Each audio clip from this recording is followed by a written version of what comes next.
Hello and welcome. How are we doing today? Great to have you with us on the stream this afternoon. Thank you for joining us. If you're across Steam or on Twitch, you're watching the release of Beyond the Baltic Sea for ETS2. It's very, very exciting. It's something that a lot of people have been looking forward to, and we're so glad that you can join us today. We've got lots lined up in the studio here today, our wonderful studio. We're going to be talking to map designers, we're going to be talking to people who have created the animations for this new map expansion, as well as talking to the CEO later on. So make sure, if you haven't got your questions in already, that you do so. You can do that via our Twitter and our official social media as well.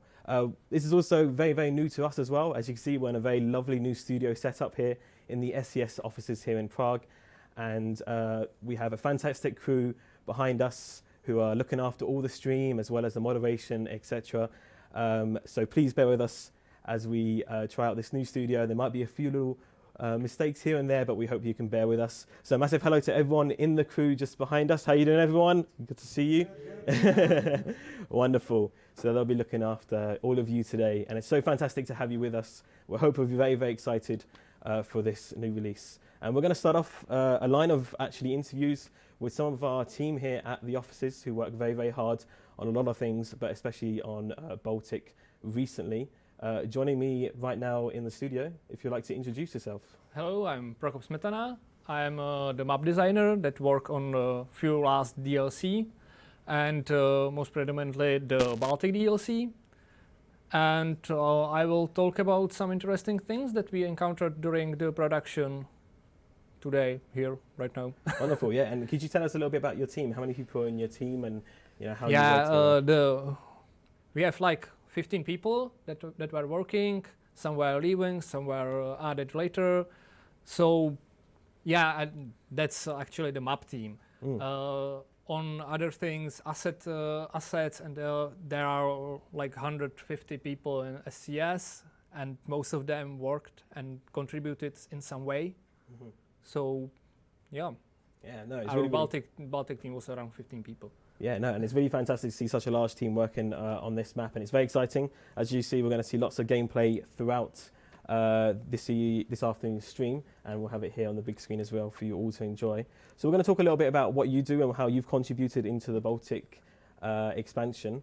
We wanted to start off a little bit about how the landscapes in Baltic range. Obviously, it could be a little bit of a challenge for you because you're saying how previous DLCs obviously have been very different to what the Baltic is. Could you maybe expand on that? Yeah, last DLC we made was Italy. It was really nice country with mountains and meadows and coastlines, and it was really diverse. But on the other side, the Baltic countries are kinda little more muted than Italy or Scandinavia before, and France. So we were before a huge challenge to create a really interesting country that is predominantly flat and really lush green, just with forests and meadows. And yeah, so we struggled a little bit, but I think we pulled it off, and the DLC is really nice in the end. And even just looking now as we're going through, we're driving through here at the moment.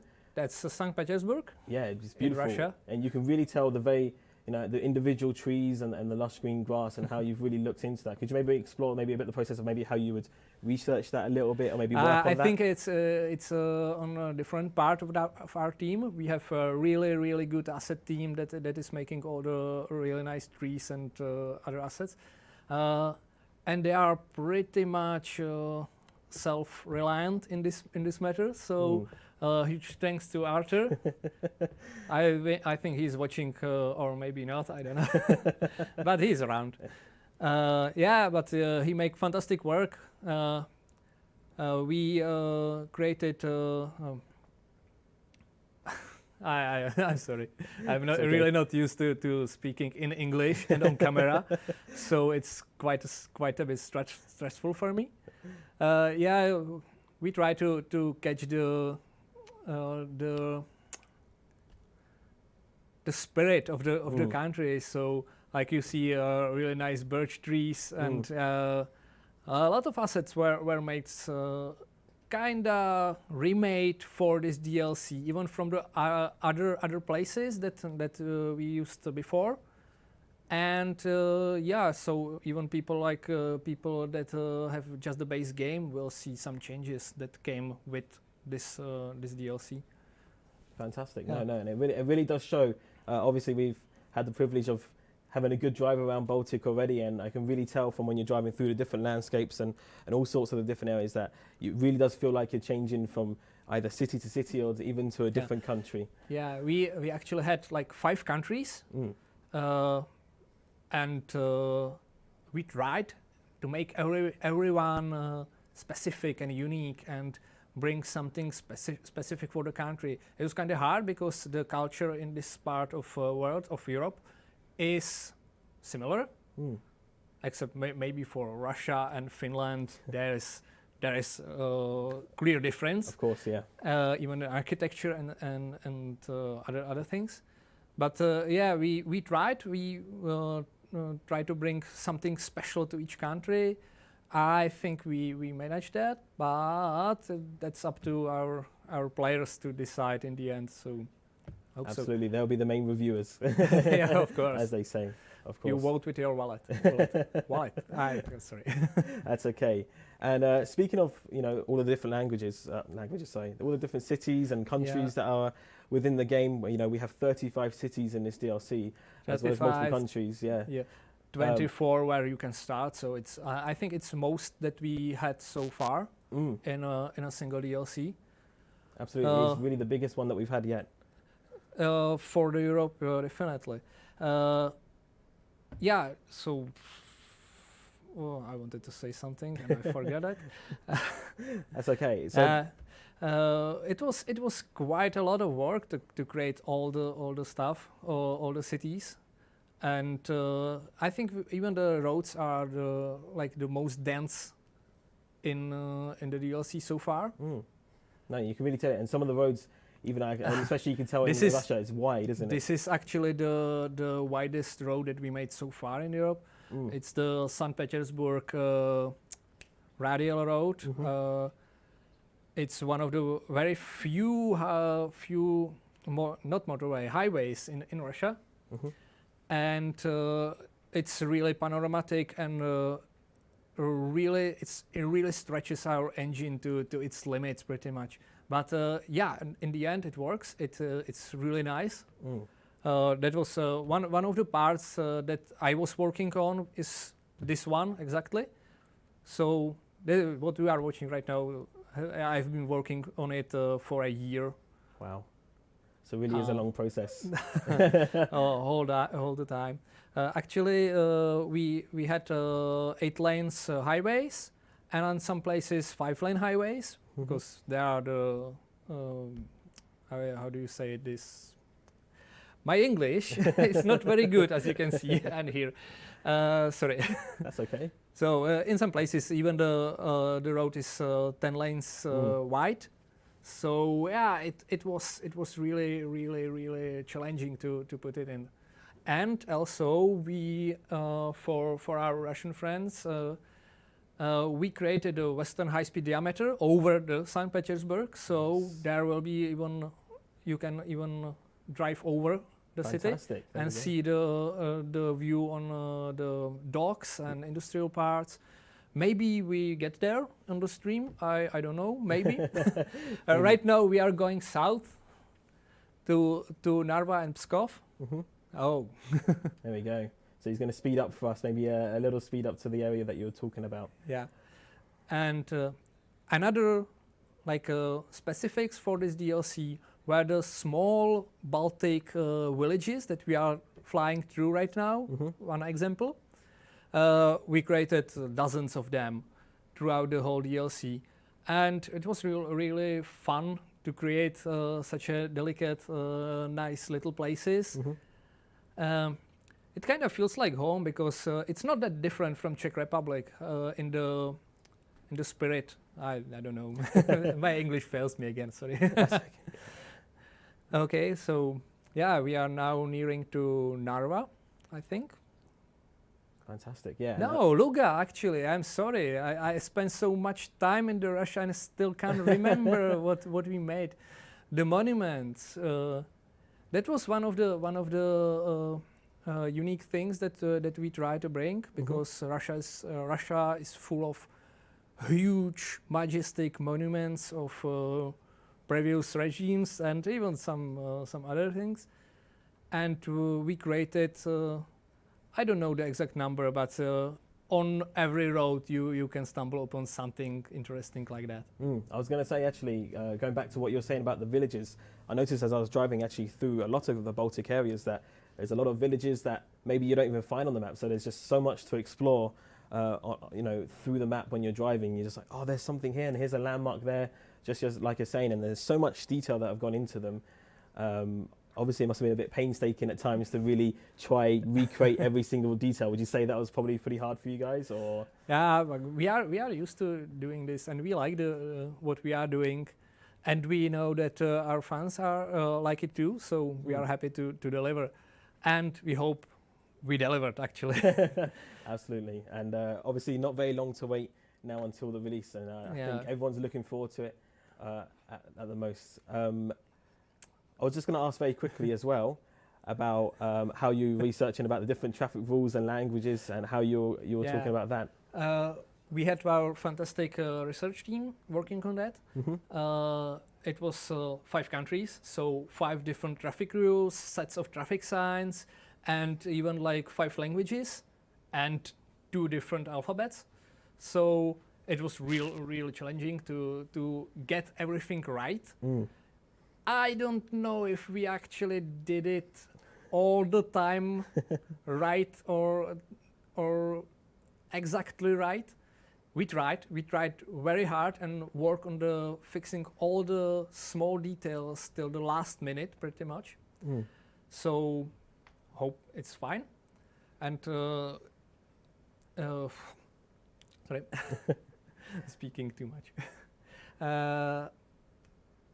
I wanted to say something, I forgot again. I'm a terrible speaker. That's okay, no, it's absolutely fine. That's no problem at all. I was just going to say, when you're crossing all these different borders and all sorts of those different things, the way the signage is made, it makes you really feel like you're immersed in that country. Yeah, that was the reason we tried to get everything right. And you touched upon the borders. Yes. That's for the first time that we are crossing borders of European Union. So right now, that's the first DLC that features real border controls, where you have to stop and be checked. Right now it's kinda too simple, maybe too simple, we don't know. We are still speaking about it. But yeah, we have border controls right now. Look at that. And it's probably not the last time we see features like this. So maybe we will expand on this, because it was new experience, and creating these really highly controlled areas in the map. And it's actually very interesting how you've modeled it as well. You go through 2 different checkpoints, like you're exiting one country and entering another. Like it is done in Russia, so you have to be checked twice and go through the narrow corridor between the 2 checks, through the, I don't know how to say it, land of nobody, no one. I don't know what the term is. Like a no man's land sort of thing. No man's land, yeah, that's it. And so it kind of feels a little bit oppressive, but yeah, it's control, it's security, so it kind of have to. Also, you can see our new animations that you will be new models and new animations of the characters. I think you will be talking about it with our colleague. Yeah, we'll be touching on that later. Yes. Yeah. And speaking of, you have the policeman up here. I think I was surprised when I actually drove past the border control to see the border security actually up high looking down on the trucks. Could you maybe explain maybe a little bit of what maybe they're looking for? Do you know anything about that? That's actually a question for the we're going to ask for someone else for that. Okay, we're going to find that out later. It's a mystery, because when I went through it, you think you're just looking straight across, and then you're like, oh, actually, there's people watching me, and just those little details really make all the difference when you're driving through that area.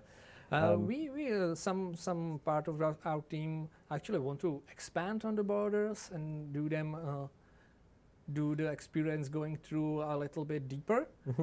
But we will see. I was yesterday talking to our Czech fans on different stream, and as I said then, it's up to our fans to say if they want things like this or not. So let us know. All right, cool. And it looks like we have a question that's just actually coming in through on the screen.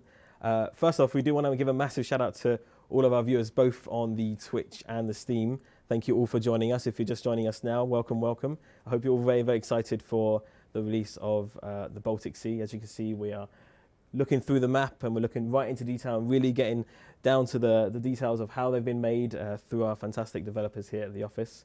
And we got a question coming in. They're asking, what region are you going to cover next in Euro Truck Simulator 2's expansion? That's coming in from David. I think we actually shouldn't talk about this at all. But the Europe is actually not that large. So we have like 3-4 different options which we can bring. Okay. And that's pretty much all I can say about it right now. But yeah, we are already working on another DLC. Actually on more than one. There we go, yeah. And more than one expansion. So our fans can look forward to new things. And maybe even some surprises that they didn't expect it before. Okay, yeah, and that's definitely something to look out for on the official blog. You can find us at blog.scssoft.com or on our Facebooks and Twitter as well. You can stay up to date with all of the latest there for all of our latest news, especially on the forums. If you're on the forums for the SCS forums, you might be able to find a few teasers here and there as well. So it's all very exciting. As you mentioned, your team has grown actually in size where you're working on multiple projects. Yeah. Actually, when we started, there was just one team working on the Baltic. When we started working on this DLC, but since then the team grown so much that right now there are 2 teams working full on 2 different expansions. And how does that feel like to have that growth? It's kind of fine. There are more people to talk to, more people to joke with. It's really good. Our company is really friendly, so I can't tell anything bad about anybody here. That is really, really not because I would get fired, but because I don't have anything to say, anything bad to say about anybody. That's good. That's good. Maybe could you tell us more so about the unique and interesting places maybe people could find in Baltic as they're exploring? I already talked about St. Petersburg. We also have really nice docks in, for example, Tallinn and others that connect through the Baltic Sea to our other DLCs and other parts of the map. We also, yeah, that's a nice reminder. We also created a few more interesting docks that are more animated and really interesting. I wanted a different word, but I absolutely black out on that. Like unique, maybe? Not unique, and even one more different. Immersive. That was immersive, the word. All right. Because like you can actually see that there is something produced, and then you can get it and bring it somewhere else. We have lumberyards. We have like it's shown right now, concrete factories. And we have railroad deposits and railway factories. There were wagons for trains, where trains are created. No. Speaking English is hard. Hey, that's no problem. You're not used to it. That's all good. And speaking of, obviously, these animations we just saw earlier about the lumberyard, I think I was really fascinated by that. I think I watched it quite a few times just to see, and it's not just the same thing happening. There's all sorts going on around. It's variable. It moves in different ways, and you can look at different parts of it. What maybe inspires you to really bring that into those areas? That's also probably asking too many questions. Yeah, actually, from our team, from a perspective of the map designer, we want interesting things to place to the map. So we are really glad that we could work with such beautiful assets that were made by our 3D asset team and the animators. So yeah, you can see, as you can see right now, there is Finland and beautiful. I think it's Helsinki. I didn't spend too much time in Finland, but yeah, it's a really nice, huge docks for ferries, so connecting to other parts. I think it's Helsinki. It should be Helsinki. It's the largest one. Yeah, it looks massive. And this is still Helsinki. I didn't spend in Finland that much time. Sorry.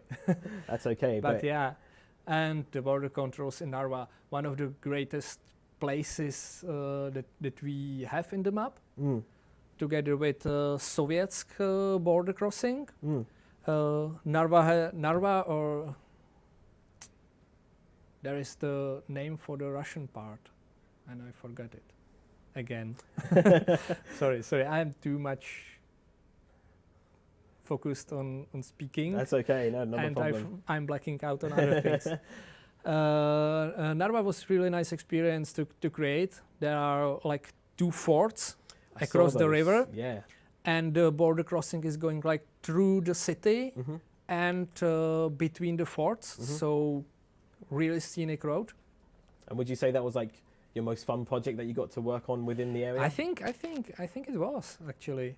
The whole Baltic DLC. On the previous DLC, I was new when I came. We started working on France. I was new back then, so I was not doing that much interesting places. In Italy, I was creating mainly roads. But on Baltic DLC, I got a lot of really interesting places to create. So that was really nice experience. Not only Narva, Petersburg, and most of the border controls are actually my work. Wow, fantastic! And just looking at it, you can see the amount of detail that have just gone into this whole area. The fortresses look absolutely fantastic. Such an imposing skyline. Actually, getting the border controls right, or actually at least the feeling right, was kind of hard because we had limited resources, limited references to work with, because it's not actually legal to do detailed photos during the check. So right now in the Narva, we had some photos from afar, and our research team in the end actually found how people go through with a camera. So in the end, we had something to work with, but for example on Google Maps or other sources, it's blurred or straight up censored. So yeah, so it was a little bit difficult. We are picking what we could do and tried, and maybe we pulled it off right.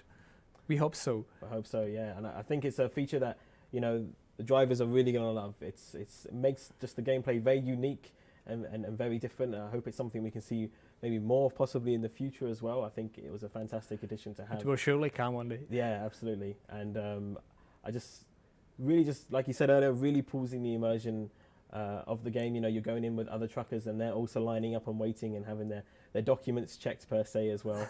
Always felt like, oh, where's my passport? I need to get my passport out, sort of thing. It really adds to that when you're driving your truck. It really just feels like, okay, we're going to a different country, different laws, different road regulations, etc. Yeah, getting all the speed limits right in every country. You checking the speed limits, and then you cross the borders between like Lithuania and Latvia, and suddenly there are different speed limits, and I have to check for different things, and suddenly it was kind of overwhelming to get everything right. And we were going through the map all around. We finished checking it one time, and some tester came, yeah, there is a bug, another problem. So we got back and checked again. Yeah, it was quite stressful, and it was like we barely got it right, I think. But it should be working real well in the end. So quite a tedious project, you might say, a little bit. Pretty much, yeah. A lot of attentions to detail we had to pull out because of the 5 different countries. We had, of course, billboards and other advertisement that is specific for each country. And that was also a thing that our graphic team had to create, like 5 sets of the advertisement and billboards. And we had to place it in the correct countries, and also that was one of the things that we are checking all the time. And maybe there is possibility that some are forgotten there in the wrong country. So if you found something like this, let us know. Absolutely. Let us know. We already are. We are glad that that's already done in at least this way, and it's I don't know what to say. So. Would you say something that you're really proud of now that you're looking at it here on the screen? Do you think, I'm really happy with how this turned out? Is there anything you think, but I mean, looking at it, I don't think there should be anything you shouldn't be proud of. It looks beautiful. I think we pulled off in the end the landscapes that are really. I have to say something interesting about it, and my words fail me again. Yeah, it feels like home in some ways, because we the assets and the quality is getting better with every DLC.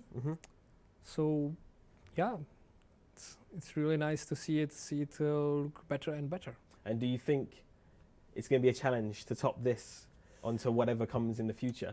Of course, but we are going to try our best and do it. Absolutely, yeah, and that really shows where the team spirit comes in. Was there anything really that your team maybe struggled with a little bit? You thought this is a bit frustrating, but you managed to pull it off. Is there any examples of that in the map? Or we have a team about 15 people. Some were working on some side projects and moving in and out, but mostly like 10 people were working on it all the time. And we can't work on the same things like 2 people or more. Oh, right. So okay. it was, it's kind of getting crowded on the map at this point. So yeah, it was like coordination between the team and getting everybody work that they can do and can contribute and don't block other people. Yeah, it's challenging to get all the whole team working effectively all the time. Hope we did. No, it really does show. It really does show in the map. Animated bridges, that was addition to Italy. Yes, I think we saw. And it's already we are continuing to add it to the maps. So yeah, another 2, I think, in this DLC. Yeah, and they're really unique. They really, when you drive it, sometimes you feel like you can drive on a road for a very long time, but they almost break it up in a sense to wow, look at this, I'm stopped and I'm admiring this kind of beautiful view of the bridge, sort of deal. Actually, we saw one of the bus stops. There are everywhere in Baltics. Oh, really? Okay. And every road have bus stops every few kilometers. So we got specially made different bus stops for each country. Wow. To get them right, and yeah, they are placed pretty much everywhere, in every village. There are even bus stops in the middle of nowhere, as it seems. Usually there is a village somewhere nearby, but sometimes we didn't even find one, but the bus stop was here. So they are placed all over the map. Yeah, you can see one actually here on the right-hand side. Yeah, right? Yeah. This is actually Finland too. And it's quite a large bus stop. So you got a big range of them from large to small. Pretty much. Again, it's just we the had little to details. because they are quite specific for the countries, together with the traffic signs and the advertisement.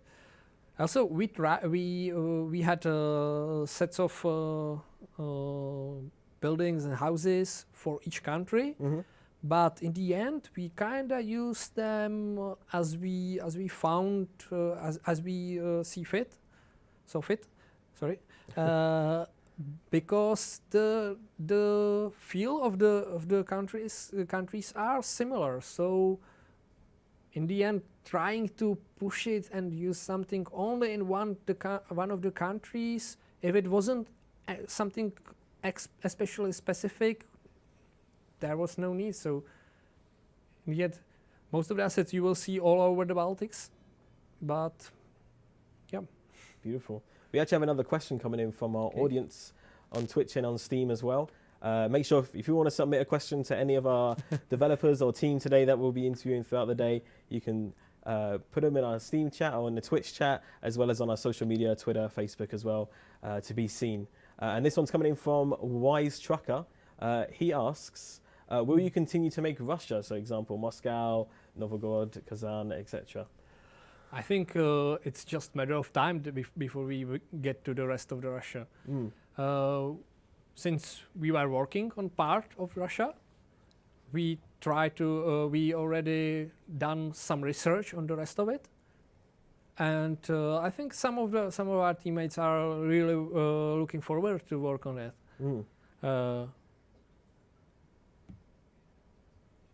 Yeah, it's coming. It's coming. It's gonna, I think the best way to put it is there's already a dent in Russia, almost in a sense that we've explored just a little bit of it. Yeah, and the Russia is really huge, so it's massive. There will probably be a Russia-specific DLC one day, and we will see. I'm sure a lot of people, I've seen lots of people from the community, all across social media, the forums and everything. They're really, really excited for Russia, and I think it's something you should definitely look forward to in this DLC. Yeah, of course. Because it's such a beautiful part and such a unique part of the world. It comes with its own road laws and details and just the way things work there and the way things look and the cars they drive. It really just really brings a beautiful part of the world into the game, and I think it's something that's excited. That I'd be excited for, and a lot of people are excited for. We actually have another question coming in from our viewers. This one coming in from, I don't know if I'm going to pronounce this correctly, but Jippy is like Jiip, almost saying he's very excited. Will the rest of Finland and Scandinavia come to ETS2? Right now, in the nearest future, no. But we are going to revisit our previous DLC and even the base game, and work on it, improve it, and expand it. I think I can say that. I hope so. Didn't spoil anything. So some parts are already being worked on. I don't think it's the rest of the Scandinavia at that moment. I believe it's we're doing a bit of Germany at the moment. Is that correct? That's the remake, and we are also expanding some parts of the map. Okay. But yeah, you will have to get surprised. That's all very exciting. I'm looking forward to it. Another question coming in from another viewer here. Hopefully I'm just going to say the first thing here. Alexander saying, will the next map expansion be connected with the base map by roads? Interesting question. That's really tricky question, because if I say yes, you can reduce the number of possible countries quite significantly. So maybe. Maybe. Oof. Another question coming in. I'm not sure if that's the name, but working on saying, were the developers visiting the cities in real life from Baltic DLC, so research-wise? I personally didn't. Some of our developers were there, not because of our DLC, but some of them knew the cities. Okay. And some of our other teammates not working on the map gave our really precious informations about them, because they know Europe and were traveling a lot. Mm-hmm. So we graphics are kinda like the shut-ins that are at home and working on the graphic stuff. So I personally am not the kind of people that just goes to the abroad just to see it. I have to go after something, but Of course, so something specific. something specific. And on the Baltics, that I'm interested in Finland actually. I want to visit there someday. Which is actually a beautiful part of the country, and Actually, it is. I think Finland is almost a challenge in itself as well, because obviously Finland has a lot of countryside as well, doesn't it? It's home to a lot of grass areas and forest areas, so keeping that unique is very hard. Really lush and full of forests. Yes. A lot of the Finland towns and cities doesn't even look like towns in our game, because it's a lot of greenery everywhere. Where in the middle of Europe there is the industrial part of the city, it's grey concrete, tarmac and nothing else. In the Finland it's usually like in the middle of greenery all the way, all the time. So it was kind of interesting, really different to other Baltic countries and other parts of the Europe that we made so far. Perfect. We actually have another question coming in from our community saying, do you actually play the game in your free time? I tried a few times. I usually have enough in work, but in work I played a lot. I have to. I have suspicions that may have been our friends from here, from the offices. No, yeah, I mean, it's even for the same for me that, I really do enjoy, obviously, playing the game here and getting to explore this new beautiful map expansion has been an absolute pleasure, and I'll probably continue to explore it myself in my free time, because there's just so much to see. There's so many new things, new assets, new little villages and little landmarks to explore, so I know it's something that I personally will be, in my free time, looking to explore that a little bit more and even, try grab those achievements. And I know some people are a bit of achievement hunters and etc. like that.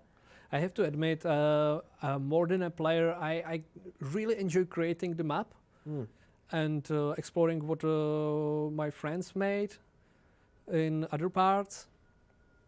And I'm already looking to another project. So perfect, yeah. And before we wrap things up here with you, is there anything else maybe you wanted to say, maybe or to mention about the Baltics, or maybe even just to the community at this time? I think I wish you enjoyed it, enjoy playing it as much as we enjoyed creating it. And we are really looking forward to launching it and finally giving it to our fans so they can enjoy it too. Of course. I hope it's fine. I hope you will enjoy it. I'm sure you will enjoy it. And I think it's a massive kudos to yourself, and not only to yourself but also to the team that you work with alongside every day to create such a fantastic looking map as well, because really everyone here in the SCS have kind of had their hand a little bit in it, and they've really made it look absolutely fantastic, and it's something I think a lot of people are excited for. I know a lot of the community right now are very excited, waiting on that release, that steady kind of excitement, getting ready for the hype. And so I really hope that everyone has a chance to really just take a bit of a slow drive through the map and just really take a moment to explore every little thing that you can see, because there's really just been a lot of hand touch details into this, little things that maybe you wouldn't see if you're speeding. And I think it's just such a fantastic map to drive around, personally, in my opinion. Wonderful. Well, if you're watching us on social media right now, maybe the Twitter or the Facebook, then make sure you get your questions in. You can still get those in through our Steam chat as well as our Twitch. We have our moderators there standing by to get your questions in, so make sure you do get those through fast. We've got lots more content on the way, lots more people to interview as well, and I think it's a very exciting day for everybody. I'm sure What are you going to do? Go do it? Are you going to head to the kitchen after this and maybe just watch the Yeah, stream for and yourself? prepare for the celebration. Yeah, there's going to be a big celebration here, and I think it's going to be well deserved. And I hope so. I hope so indeed as well. So, well, we're going to move on. Thank you very much for joining us. Thank you It's for been inviting an me. absolute pleasure. Thank you for all your insights and all your details. It's really, I think one of my favorite things is to learn how the team works here, you know, and how each person individually does their own thing. So thank you very much. I really, really do appreciate it. Thank you, and thanks to our viewers. Yeah, thank you. I don't know. No, keep on chatting in the chat here.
Okay, welcome back everyone. Thank you for joining us. If you're just joining us, this is the ETS2 Beyond the Baltic Stream release stream. It's a very, very special day, obviously.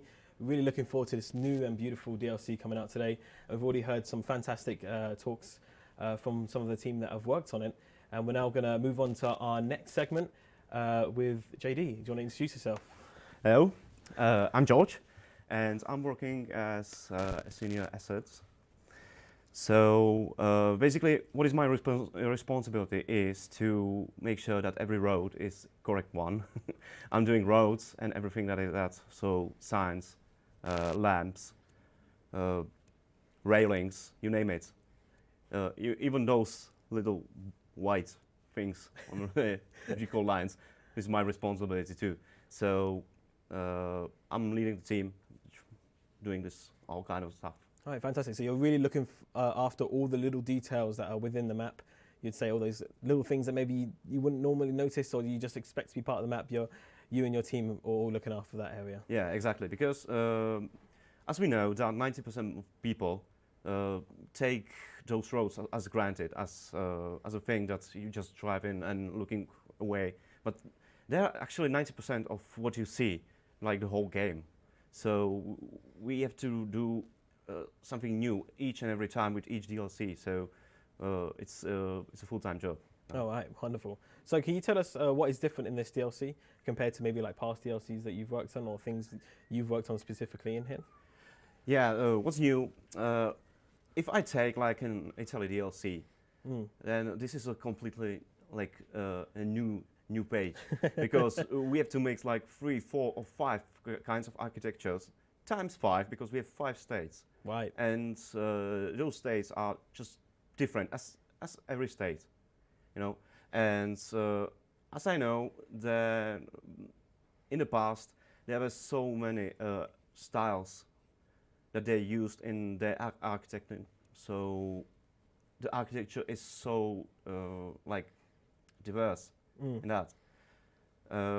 And for the other assets, seniors and juniors that were making all kind of that stuff that you're seeing here, it was very difficult to combine that and really into that. Then all the models in the whole DLC is actually one by one. That we are actually trying to do it one by one, which is actually there.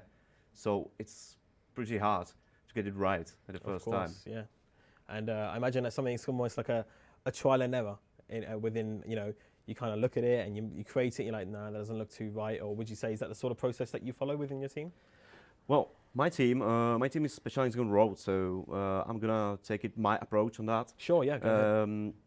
So we are used to do like one state at a time. So it's pretty easy. You will get a layout, you will know what to do with the roads, you will know which will be connected with what. But in this kind, we have to put every 5 states into one little piece, like for example this crossroad, because we have to do something like a jigsaw puzzle with that, and make it for our map guys to. Oh, right. And make it usable for our guys. So we are doing this kind of stuff. Oh, sorry, I'm just like we are just trying to do 5 times work in one piece. Of course. And the different approach for that was that we are trying to minimize our effort in every single asset that we are use to make as much simpler for them to use it. And it's incredibly hard, believe me. I remember the situation that we have to make one piece of the jigsaw puzzle, like one crossroad, and it came up with like 25 or 30 variants of that. And it's incredibly huge. You cannot use that like in real world because it's so complicated that the map guys would be just doing only the selecting variants. It would just take up all of their time. Yeah. like you're scrolling, and yeah. So we have to do something like a twist in that. Okay. So we're actually doing it more smart this time. Those prefabs and those rows that you see are much simpler than they used to be, and yet they can hold much more information in that. So almost like a smart road or a smart asset in a sense. Yeah, exactly. And if I can speak for the rest of our guys, like Sure. for guys who make all the models, all those stops and buildings and everything like that, there was something different for them too, because the architecture of these buildings is not just, you know, nice places like in Italy or France, nice buildings, and but there are blocks of flats, like old blocks of flats everywhere, giant buildings which are just cubes, you know, and you have to make it like make one building look very different each and every time. So it's incredibly hard in that way too. And I think that they make great job in like catching the essence of the Baltic states. So it's great work for them too, as I can say. Absolutely. And talking about, you know, you're talking about the big apartment blocks that you find in different cities. Of course, there are lots of different parts of the Baltic states. There's lots of different cities. What do you think maybe was your proudest or even like your hardest areas that you worked on in those areas that you think, oh, this was really a challenge to kind of get right? Because obviously this being the biggest expansion yet, that, you know, there's so many huge wide variety of different, you know, cultural and nationality and the way things are built in different countries. So what would you say was the hardest? Or the hardest thing is that's well, as you all know, that we are Czech-based company, so we have not many like Russian-speaking guys, and there is Azbuka there, like the written Russian language, and we really struggle for that because we have to make everything work. We have to translate everything with the help of other people, and when you going through the states like in the research and something like that, then every sign that you see that just doesn't make sense, and you just cannot simply write it into Google Translator. So you will know that this word mean, I don't know, store or gas station, because you're just not used to that. Of course. It's the same thing like if you're trying to, you know, write Chinese, because they're just so different in that. And the other aspect is that as we are doing 5 states, then every 5 states have like different rules on everything. Like for example, or outside, the lines on the road are pretty much different on each and every state. And that was like the most difficult part that we ever do, because we have to read on like 6-7 times before it get right. So so really something that was challenging but almost very rewarding for you guys in the team. Yeah, exactly. Because after you finish with your work and you finally do like, okay, that's okay, you don't need to do it again. Then you are like, thank goodness, it's like a big load off your back. yeah. I can relax a and little you are bit. just moving to another asset.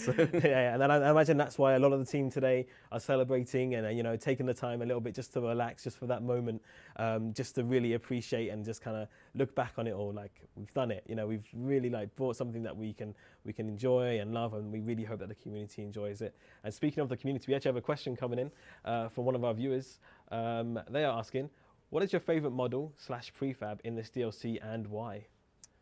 Well, that's hard, because all the prefabs, all the road prefabs are my babies, so I just love them all equally. But if I can think of one specific, why it's in Helsinki. There is like this weird roundabout, which is like 5 or 6 roads connected to a parking lot, connected to a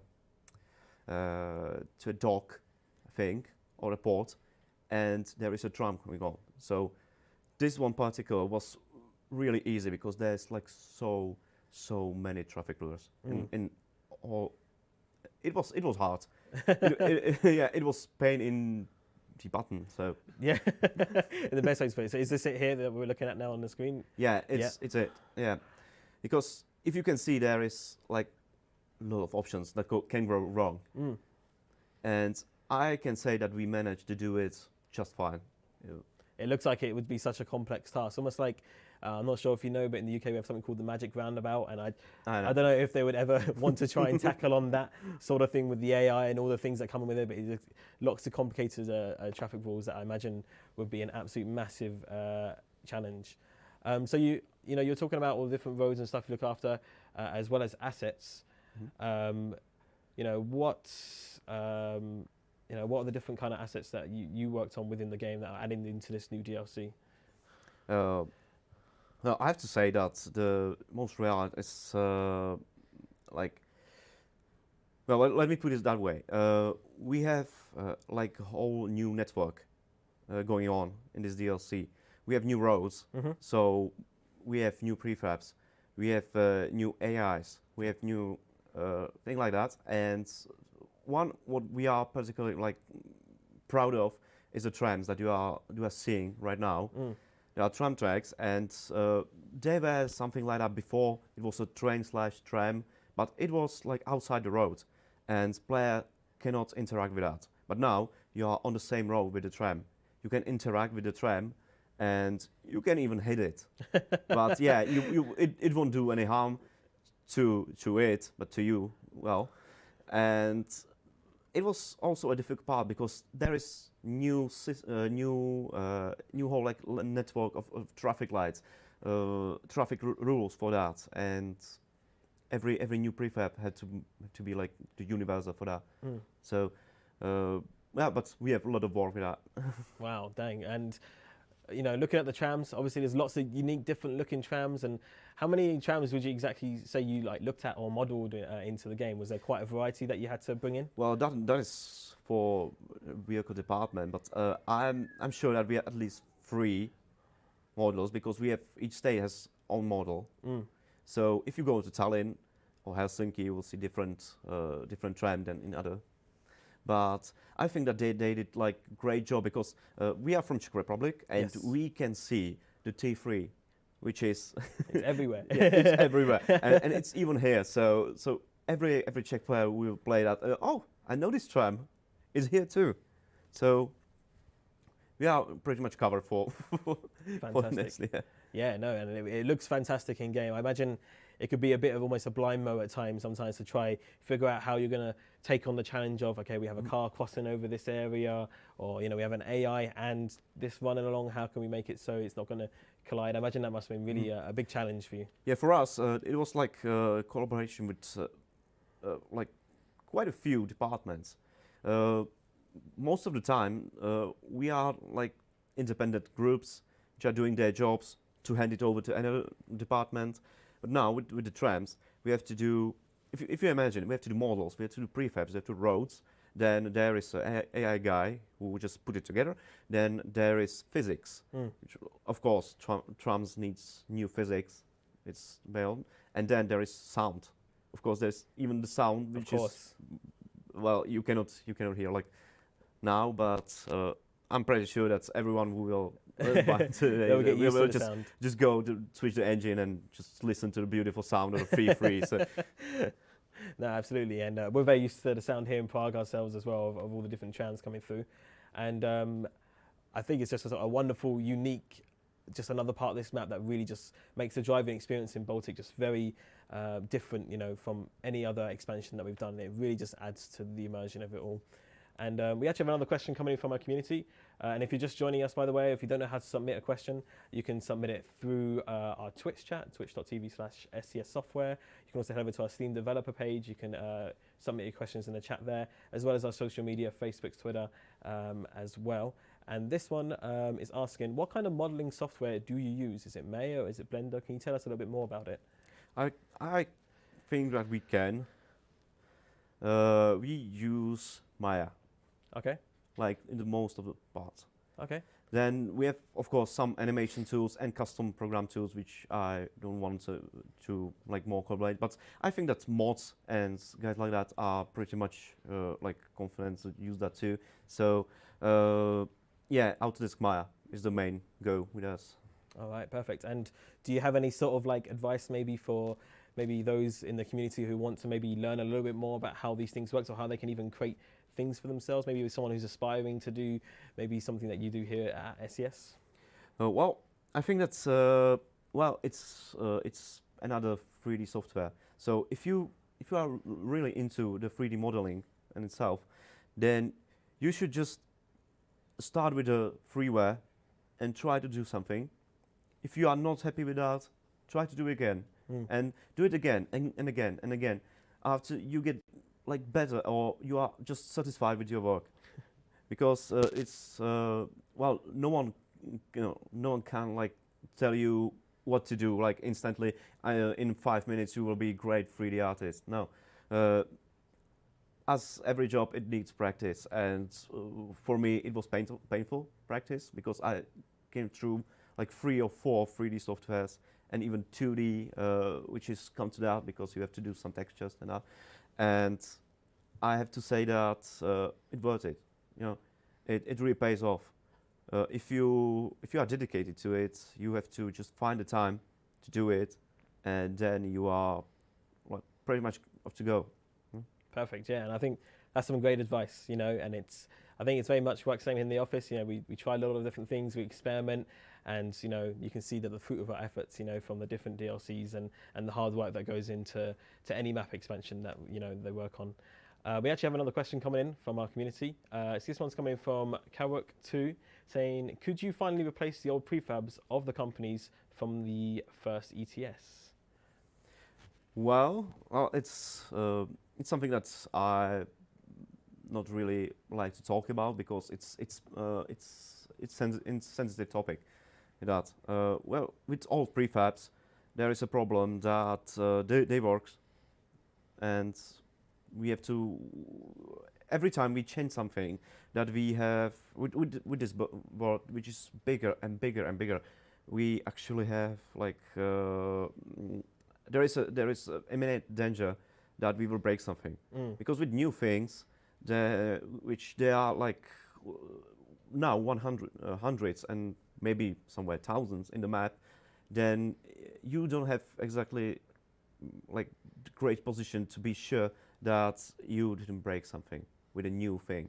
So we carefully replacing old parts, as you know from Germany, that we are carefully replacing part after part, but it's slow process and it will take time. And I'm pretty much sure that when we're done, we will start over again. So it's again and again. It's just a long run for the end, which is no there. So. All right, perfect. No, thank you for answering that. Moving on to a little bit of a different topic. I mean, we covered it a little bit in the previous interview, but talking about landmarks within the city. Oh, yeah. Tell us more. Well, as in every DLC, we have landmarks, because that is just the natural state of that's we want to show something that people will immediately recognize. But now with this DLC, again, 5 states, 200 landmarks. Wow, that's impressive. It's about 200 landmarks. As I found, I think that there's a little bit more, but they are not like that visible as the other ones. And we actually have great response from community, which saw the trailer and that they immediately recognize the place where we have the landmark, because they live there and they recognize the landmark. So the landmark is quite a bit essential thing for our work. And in Baltic DSC, there are just so many. It's a huge amount. Well, I can think of one particular, which is great example. It's in Narva. Okay. There are 2 castles. I'm not sure if it's one castle or divided ones. There are 2 castles above the river, which is natural border of the whole area. It's between Russia and Estonia. Okay, yeah. And this landmark is, you cannot find more things it's more landmark than this. Because this is, when you Google Narva, you will see this. Yeah. Well, it's something like when you Google Petersburg, you will see the panorama of that. Yeah. And if you look at that, it's just astonishing. And we looked a little bit at this earlier when we were talking about the border control points, and I was saying how you know, these beautiful, I think they're like castles or fortresses, just creates such a beautiful like landscape and like skyline for when you're driving. It really takes you back. You're like, why is there not any parking spaces? I need to pull over and take a photo, you know, because it is such a beautiful part of the map, and you can really see, you know, even just looking right now on the screen, just like all the brickwork and everything that's gone into that. And would you say this is probably one of your biggest challenge, like almost tasks that you set to challenge to create in the map? Well, as I can say, if you do something like that in the game, it's not as much as challenge as a win, because if you're doing a landmark, then there is a note that you are good, and you can actually relieve from normal work, because where there is something like we call end work, we are doing like so little things on so many assets, and if you are like delegated to do a landmark, it's actually a win for you, because it's something that you can relax. Absolutely. And you know, really put a passion in that, because as I have to say, this is still it's a game industry, so you have to do your work. But if you can do your work and still love it, that's a plus, I have to say. Absolutely, yeah, and you can really just see just the amount of work and love that has gone into this. And yeah, for example, this is a cow, fantastic, which we just created with the vegetation department, and it's just flowers. It is when this spills. I'm sorry if I say some city names incorrect, but but this one is really there. I can assure you, and it's fabulous. So. That is wonderful, and just this, you know, the variety of colours that make it up, and just the surrounding. And when you're saying it's really there, you know, how big is this thing? You know, if you were to stand next to it in real life, would you say it's huge or? Yeah, it is pretty huge. I think it's around 4 or 5 meters. Wow. I don't want to be wrong, but I think it's like that. That's amazing. And what does it signify? Do you know the reason behind, obviously, this? Unfortunately, no. No? I was asking the guy who made it, but I can't remember, sorry. That's all right. I mean, it makes a beautiful part of the city, and I think it's something you should definitely be proud of. Yeah, I think that in this city or in this area, I have like smaller landmarks. So if you find them, you are good. And they are like little cows and cow benches and something like that. So it's really cute. It's really funny to do that. So lots of little Easter eggs to find, almost in a sense, little versions of them hanging around that you might spot. If we are here, then I want to talk about the bridge, which is there. Sure. Because Prokop was saying something about that. So this bridge is actually like one of the kind that we, again, put several departments together and did so amazing work in doing this one particular bridge.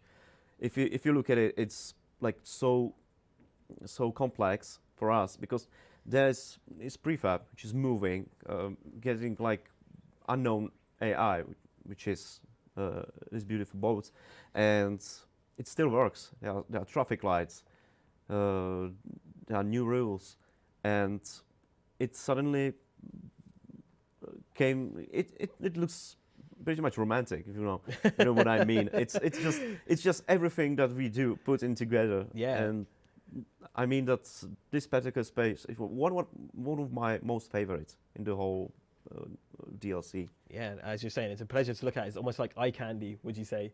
Yeah, You know, it's somewhere you definitely got to stop and take a photo, or have as a landmark within your game to go explore it for sure. And it's something that surprised me. I didn't even realize as I was about to cross the bridge that it did even do that, and then suddenly it's just like, wow, that's incredible. You know, that's really something special. And I hope, you know, as people drive around the game and through Baltic, that they'll find little things like that will really impress them, because there are, like you're saying, so many different landmarks to explore. There is another thing that people tend to see the big picture, like big landmarks and everything like that, but there are so many little things that you wouldn't see at the first time, and not even second time, but when you're driving there for the third time, then this was there like the whole time. Yeah. I can't believe it. Exactly. And, it's like every time I drove there was something new to discover. So yeah, it's just brilliant. So basically, what we're saying is make sure you drive slow. You take every route possible that you can. You know, take those little small village highways and go through the little towns, and don't always stick to the highways. You know, because there are things to explore, there are things to see. And as you can see, that's as a small example here. It's just wonderful. And I noticed as well, we mentioned a little bit earlier in the previous interview, other landmarks such as like war memorials and stuff, specific to the country. Was that, a tough thing to look into or to research or to kind of replicate? Well, it's hard to say for me because I'm not the guy who would Research that, yeah. But I think that we have department for that. So our guys actually doing great job researching that, and not only landmarks because it's fun part, obviously, but they are researching every stuff that we need to go in the game. So again, rules, law, even how tall is the stand for the flag, which is behind the mall in the back alley that you wouldn't see. They're researching everything, and they are really like careful to do it right. Impressive. That's really impressive, and you can see it's very much a team effort. You know, every little process counts in making these things. Exactly. And how many people would you say? Obviously, you're talking about the different teams that do help you and compile that research for you and little things like that. How many people would you say would maybe be involved in maybe even just creating one thing? One thing, yeah. Let's get some simple thing like a bench. Sure.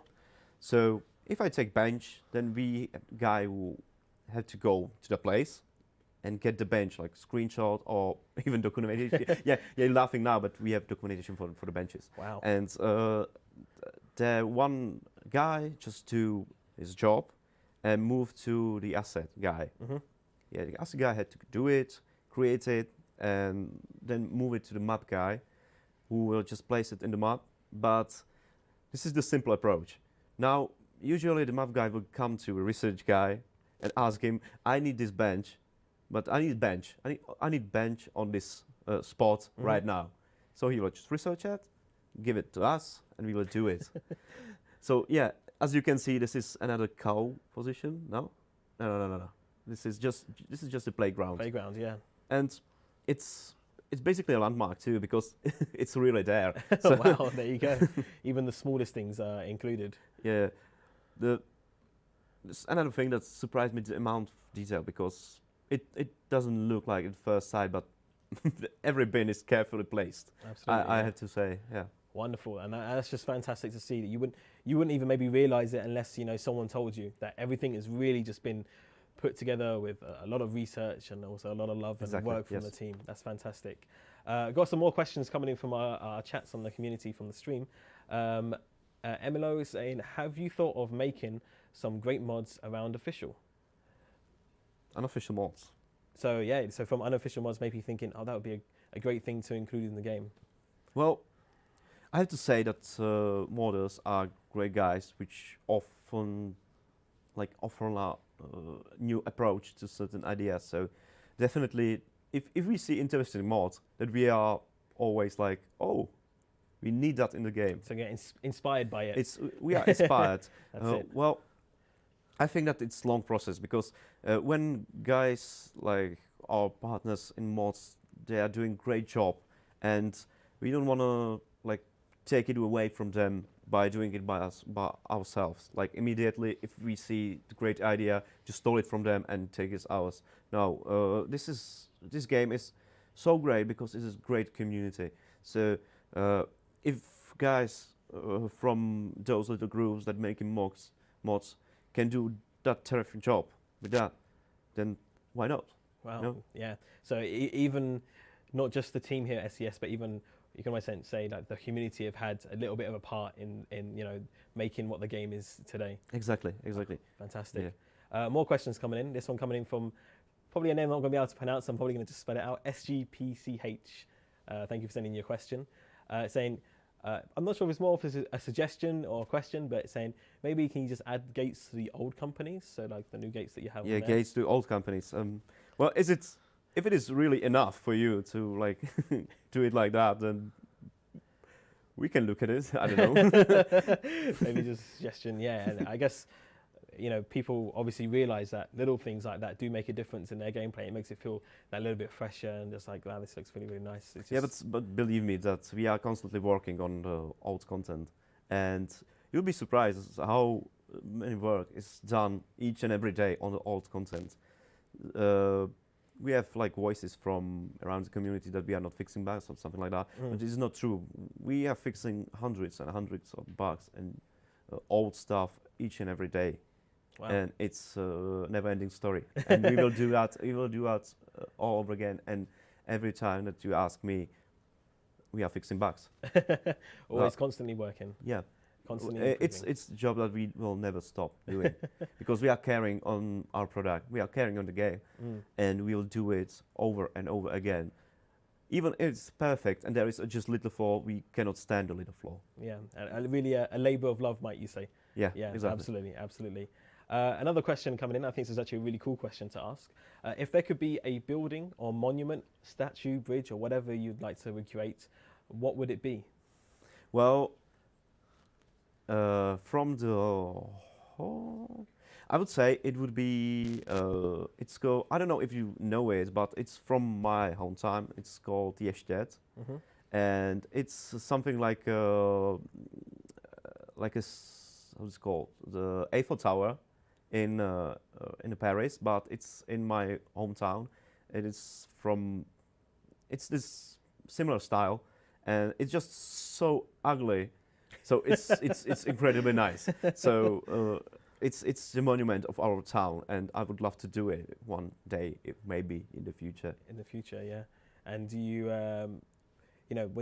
if you ever had the chance to do that and bring your own thing, would there be anything else? Maybe you add your own little stamp to it to say, "Hey, this was me, by the way," or would you just, leave it as it is, sort of thing? Well, I would leave it as is. Yeah, you think it's beautiful in its own way. Yeah. well, it's supposed to look original like that. So there is no space for us to make something like, it can be like this one I don't like, I don't use that. No, it's one by one, and we want to be so precise with that And each and every time. Be what it is, that's how it's built, and that's how we should recreate it. Exactly. Perfect, yeah. Another fantastic question coming in from our community. Thank you for sending in your questions, by the way. You can continue sending them through our Twitch chat, as well as our Steam developer page as well on the live stream there. They're asking, is there any chance to see our AI employees in the traffic in the future? Well, in the traffic, like immediately on the roads, well, I can't say that because we have huge plans with that, but it's something that we wouldn't like talk about until we are pretty damn sure that it's ready. Okay. Right. Yeah. And are there any Easter eggs you can find on the assets currently within this map expansion? Well, let's put it that way. I cannot say they are not there, but I can't say that they are not there. So fair enough. So something that they're going to have to look out for. Exactly. Well, where's the fun if you can't look them for yourself? Exactly. Yeah. So again, plenty more to explore. That question coming in from Flindix. Thank you very much. Another one coming in from Fernando saying, is there any plans to make the roads less smooth or more bumpy? Because I noticed a lot of people are saying, oh man, sometimes in real life it is a little bit more bumpy, or there's a few potholes, and like we want to feel it. Well, actually, for this DLC, we have new types of roads, which are pretty much bumpy because they are pretty much just dirt roads, and you will really grind your nuts on that. They are bumpy as hell, and they are just simulating that you are on a rough road with a heavy truck. So you will feel it. If you have something like a wheel with force feedback, then you will feel it, and you can find them too in the Baltic. So.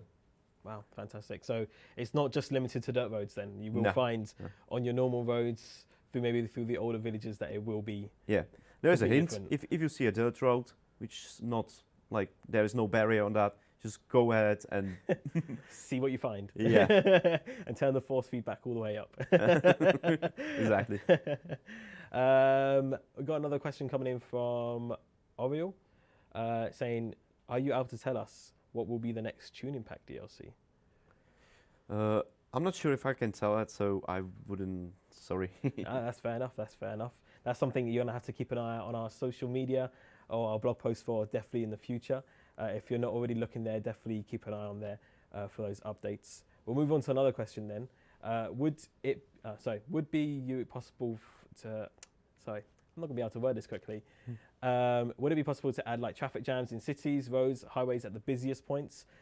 They asked that it would find it more realistic if there was even more traffic in the game. Do you think that's something that we could see in the future, or something they would have to add on themselves? We would love to. That's one point, but the problem is that we are pushing our limits with each DLC. So we have to be careful that each and every one of you will be able to play the game as the first day you bought it. So if we add more vehicles into one road, then there's more resources they're gonna take. And we are trying to do as much as we can, so we are constantly optimizing everything in the game, so you can see more of that great new vehicles. But yeah, if you are lucky, you will see a serious traffic jam, because there are situations like when there are traffic lights and new rules and I don't know what, trains, everything that come together, and then you will stay in the jam for few minutes, which is something it's fairly new for that. And that's a little bit different that someone can just experience. You might be thinking you're safe on a nice straight road like this, as we can see here, where it's clear and empty, and then suddenly the next minute, I'm stuck in traffic, you know, just because of those new things.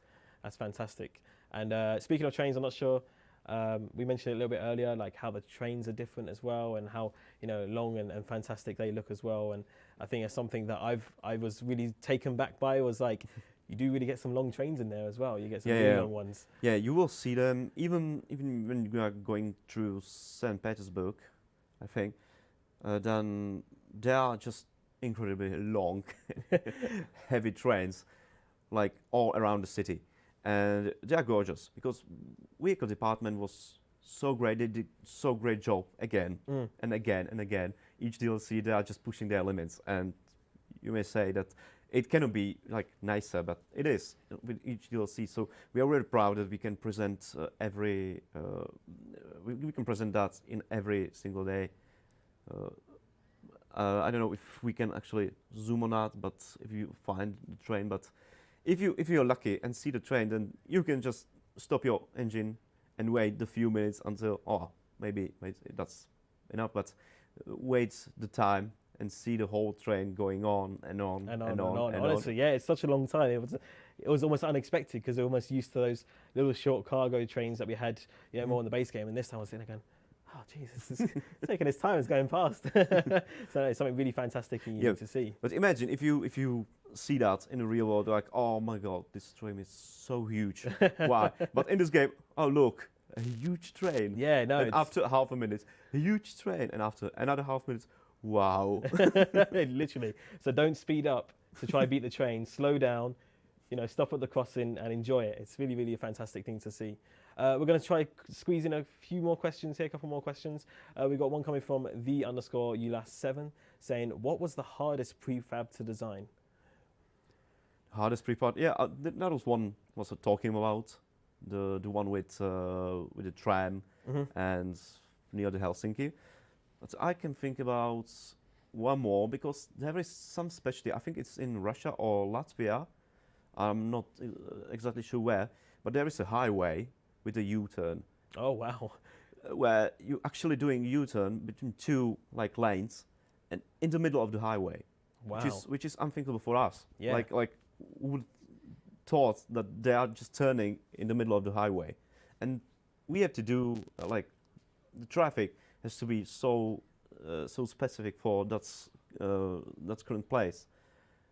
So it was hard to do that without getting the traffic jams we're talking about, because of course, yeah, because that's such a fast flow of traffic either side. Yeah, exactly. You know, to create that challenge of imagine that you have tens or maybe hundreds cars going on and on and on with 110 kilometers per hour, and you are just trying to do your U-turn there.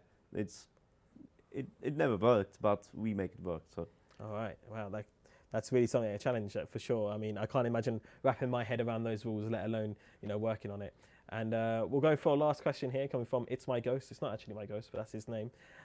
Saying, as a feature for the game, do you think it is possible to get damaged by going too fast over speed bumps or railroads? Well, I think that if you are going too fast on the speed bumps, then you will get the damage. But it has to be like too damn fast. Well, we don't want to get the game be more frustrating, because it's with the collision, it's hard to determine what is the right amount to actually give you damage, because in the real world you don't have percentage of the damage. If you bump your wheel on the like real pavement, then you will just lose the wheel or not. So there is like 50-50 chance that you did something wrong, but we have to like count it on the percentage, and we don't do like the fatality damages, like your engine just go badly and your wheel came off. No, we cannot do that because obvious reasons. But I think that they are working as intended. All right, perfect. Well, thank you so much for answering that question. And well, unfortunately, that is all that we have time for now.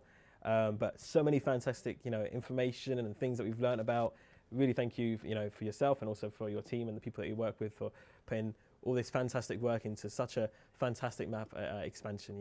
You can really tell that it's going to be something special, so that's something everyone is really going to enjoy. And I'm sure a lot of people are getting excited now for the release as we get that little bit closer, to people being able to cross the border and actually explore it for themselves. So thank you again for answering all those questions, for joining us. Yeah. And well, is there anything else you wanted to say to the community before you leave? Well, I have to say that it's great that you are playing a game. It was such a great time doing everything on the game that I did so far. So continue to play us. It's really what has get us going. Thank you. All right. And thank you for having me. No, thank you. If you're just joining us, if you just caught the end of that, or if you've been here the whole time, welcome and thank you for staying with us. This is the Beyond the Baltic Sea ETS2 release stream. Lots of great content still to come, as well as, of course, the big release of the DLC itself. We'll be covering that live from pressing that lovely big green button on the Steam to get ready for its release, so it can be out and ready for you to go and explore for yourselves. We're really, really looking forward to it. Of course, lots more sessions coming up. We've got a great interview coming up regarding animation in the game and so much more, as well as an interview with our CEO, Pavel. If you have any questions for that, anything you want to comment on, just make sure you do that on our Twitch chat, as well as our Steam stream as well, our live stream there. Our wonderful team behind the desks here in the studio are looking after you and looking out for your comments as well. So you can submit them all there, and we really hope that you're excited for the release of this DLC. We're getting closer, we're getting there, so let the hype fairy begin, let the hype train begin, and I hope it's something you can all look forward to. More to come. Join us again in a few minutes' time.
you're having a fantastic time. We've had lots of great interviews so far with so many fantastic people from our developer team.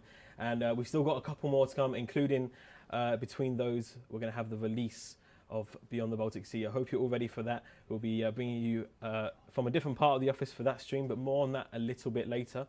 We're joined by our next guest here in the studio. Thank you very much for joining us. If you'd like to introduce yourself. Hi, my name is Dominik. I work at the animation as a 3D artist at animation department. We take care of everything in matter of characters, animations, animals. Yeah, everything in this development branch. I cooperate with a really skilled animator, 3D animator.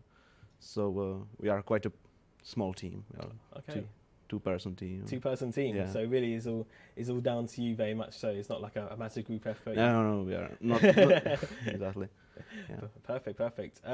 So can you tell us maybe some of the things that have been improved on in this DLC, some of the things you've worked on in this DLC, maybe that you could tell to our wonderful community about what your input in was on this? Well, this DLC was particularly special for us because we were tasked to make firefighters and police officers for each state. It was quite a challenge because for each state you have a separate mesh, separate texture. So quite a lot to do, right? And we have also tasked to completely rebuild old animations and to replace them with new ones that are motion captured. These animations are they feel more natural, more natural. Wow, that's fantastic, and that's something that's very unique as well. Obviously, to Baltic, when you're driving through, you do feel the presence of people and the kind of citizens and the people that are working among you while you're trucking. You mentioned the firefighters, as well as like the border control. We've obviously seen some of the new AI from like the 1.33 that's been released. So you see fire trucks and stuff coming around, but you also see them at work.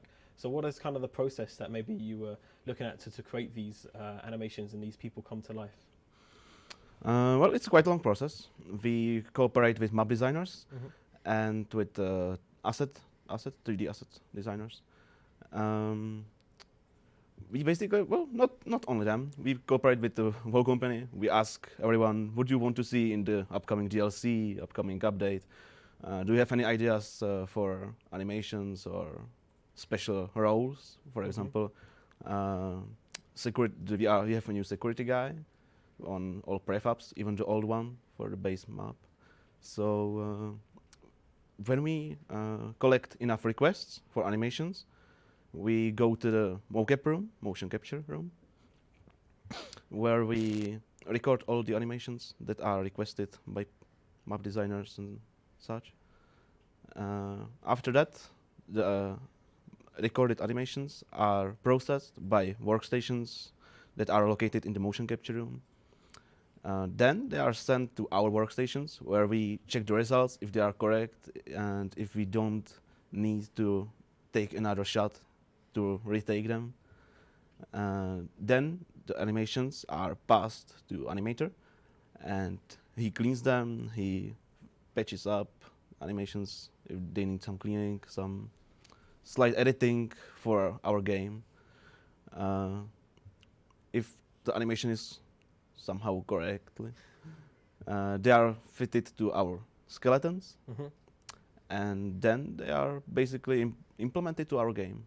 Okay, so even though it might be something, when you're driving your truck, maybe a little bit faster through the city than you should be, but in reality, you should be slowing down and taking a look at those, because really a lot of work have gone into those and to see how life moves throughout the city. It seems like just a lot of work just to create that sort of movement and process like we see here.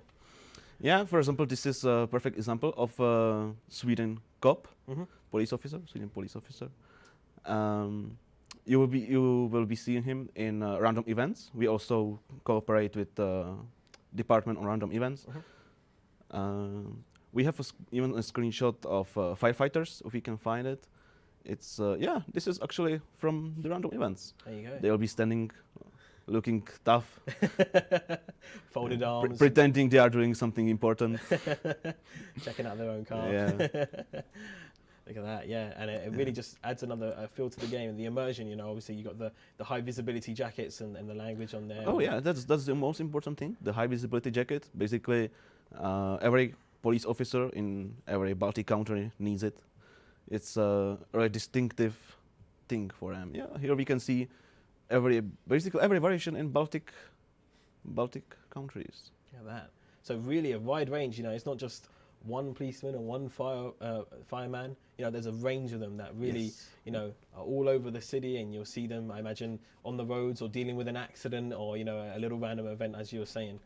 And we actually have a question coming through from the Twitch community, and it's almost related to this picture in a sense. They're asking, where do you get the patterns for new characters, and are these new pedestrians according to some real people? So are they based off real people? Yeah, that's a good question. The basic mesh, the uniform, the shoes are. Can we get that screenshot back, please? With the firefighters. Yeah, the uniforms, the helmets, and basically the high visibility jackets. Everything is really precisely researched by the research department. These guys are really amazing. Their work is incredible. We have also screenshots from a tool that from the real-time board, how the research on this looks. Yeah, this is how the research looks like. We have a lot of videos, some photos of the whole squad. It's really interesting. Absolutely. So Yeah. just like almost like scratching the surface of just the amount of research and, you know, details that go into these models. This is quite a large, actually, sheet. You know, separated into fire and police. Is that correct? Yeah, it's separated in two sections, and you know, actually, I found out a lot of interesting stuff. For example, that these orange firefighters, I think they are from some Nordic country. I'm not sure which one, but this is a private company. Oh, okay. So it's not a state-owned; it's a private company that is hired by a state. Mhm. So they have very distinctive orange uniforms. That's very interesting. And for example, if you take a look at the Finland police officer, which is the screenshot on the left, down. Oh, yeah. Can we get the firefighters? Yeah, it's the left one. This the really distinctive one. Yeah, it's quite interesting. Nice, yeah. So really, not just obviously the government state-owned divisions, but private ones as well that I didn't even know operated. So, you know, Yeah, it's about 70% is handled by the private company. wow, that's Yeah. impressive. Wow, I didn't see, had no idea, and that's something that I've learned new, and maybe would prompt other people to research, you know, the sort of things that they're seeing within the game. You know, they might see something and go, I wonder what this is. I wonder what the history of this is. So almost, Oh yeah. in a sense, educational, almost a little bit. So you can tell your parents, hey, the game is good for your kids to play. Yeah, yeah, that's true. Actually, we tried when we worked on police officers. We tried to match if their belt. They have the specific belt with tools and with gun, right? And some countries on north they don't have weapons. Mm-hmm. They are forbidden to have weapons. So we had to delete them. For example, you can see that one with the wool jacket. Mm-hmm. Can't have weapon. Yeah, it's quite interesting. That's very We interesting, care about these details. At least we try to match as many details as possible. For example, we have a really distinctive hat on a Russian police officer, which looks really funny and interesting. Yeah, and you can even tell that from when you go through the border control. They look very like, Yeah, tough, yeah. like, you know, checking out the truck, having a look around. Like, and even like I was saying earlier, I was a little bit confused. I'm like, I wasn't expecting to see any sort of, you know, border control up high on, you know, on the staircase looking down on the trucks. Oh, yeah. Do you know what the reason behind that would be possibly? I don't know the reason behind this, but it's also I guess it's also somewhere in the research department. Some guy worked really hard on it to. Yeah, he has to be really high, really high. I mean, on a ladder. Yeah, absolutely. And speaking of these wonderful officers and firefighters that we see in game, we do have a great question coming in from Mo1336 saying, how many SCS devs are pedestrians or workers in the game? So far, I've spotted different people from the offices such as Mr. Chenda, Nimro, and SWAT. Yes, we have 7 different heads that are interchangeable between every model. Mhm. So 7 co-workers were 3D scanned. Yeah, the heads are actually 3D scanned by photogrammetry, Mhm. which is a process that takes a lot of photos and by triangulation makes a 3D model, a really high dense 3D model. And our work is to remodel it to game ready model. Yeah, so 7 co-workers were scanned that Yeah, way. so definitely some to look out for. Maybe you'll see some familiar faces from, for example, our On the Road crew or some of the developers that you've seen across the social. Maybe you just might see them in game, acting as a police Yes. officer or such. Yeah, we plan on scanning more. We have in schedule to scan even some women. Okay, Yeah, that's gonna be good. fantastic. Look forward to it. So plenty more people to come. And I was actually going to ask, speaking of the scanning and how you create these people and the animations, what's the kind of equipment that you use when you're creating these things? For example, for motion capture, we Mhm. don't need some super high-tech, expensive motion capture because our characters are not in the front. They are not the main reason why the people play the game. So they are in the background, so we can use cheaper equipment. Mhm. So we have 2 Kinect version 2 sensors. Yeah. These are depth sensors, and with specialized software. Yeah, for each camera you need a specialized software. Yeah, that's how it looks. There we go. Yeah, it's our animator with his dog. Yeah, so each camera is connected to the workstation, and the workstation functions as a workhorse. Yeah, all the performances on the workstation. Mhm. Yeah. Really fantastic, and all done, of course, in-house here at SCS and within our studios. Yes. Everything is. Everything is. Wonderful. Yeah. So This actually, sorry. This room, it's actually funny because this room is multi-usage for multiple usage. mhm. Usually there is tennis table, Mhm. the table tennis, or yoga or other activity. So when there is nobody, we try to block this room, to book this room for motion capture, and to record as many movements as possible. Of course, yeah. Sometimes it can be quite difficult and funny to record some animations because if there is a request to, for example, record someone in idle animations, which Mhm. means that he's in a calm state, you still have to you still need some movement, some micro movement, so he won't be totally steady. Yeah, like For a example, statue. yeah, you can't be exactly statue. So, for example, this was a request to have idle for sitting animation. So I found some puzzles that that are as a chair small, and they told me pretend you are a bored worker. I said, all right, shouldn't be that hard. And so you started just doing some moving animation and Yeah, just yes, making it look yes. just messing around. And then from this point here, for example, this animation, where would we see that placed in game? Would it be on like a bench somewhere or on a wall or? Basically, on every prefab, you can see it. You can see me as a worker Mhm. sitting on a chair, on a stairs. You can see me as a security guy sitting on a pellets. Nice. Yeah, but basically it's used really widely in the game. Of course, yeah. And it's not just people that are animated into the game though. We actually have a question coming in from Mick Macken. Hope I'm saying that correctly. Saying, will there be wild animals in the games in the future, like mooses in Sweden? I know that we have already seen some animals already in the game. I've personally seen horses running around the field, looking all fantastic, and they look wonderful there. Yeah, we definitely want to work on this. For example, we have, I'm not sure how to word for it, but in Oregon, we Mhm. have new animal, which word I can't remember now. We have cows, we have, as you said, we have horses, we have chickens. Yep. But yeah, mooses, hawks, we have a hawk modeled, already prepared for animation. Wow, fantastic. Yeah. So we should be seeing a lot more like wildlife. A from lot nature. more wildlife, yeah. Definitely Muses. That sounds like a good Yeah, that would be something really to cool. do.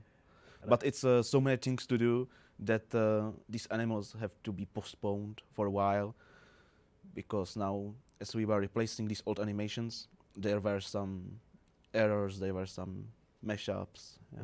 So obviously not all that easy just to Yeah. kind of do it and then it's there sort of thing. There's obviously, like we've already explained, you know, and talked about a lot before, there's quite a long process that goes into it, a lot of research, a lot of work, animations, etc.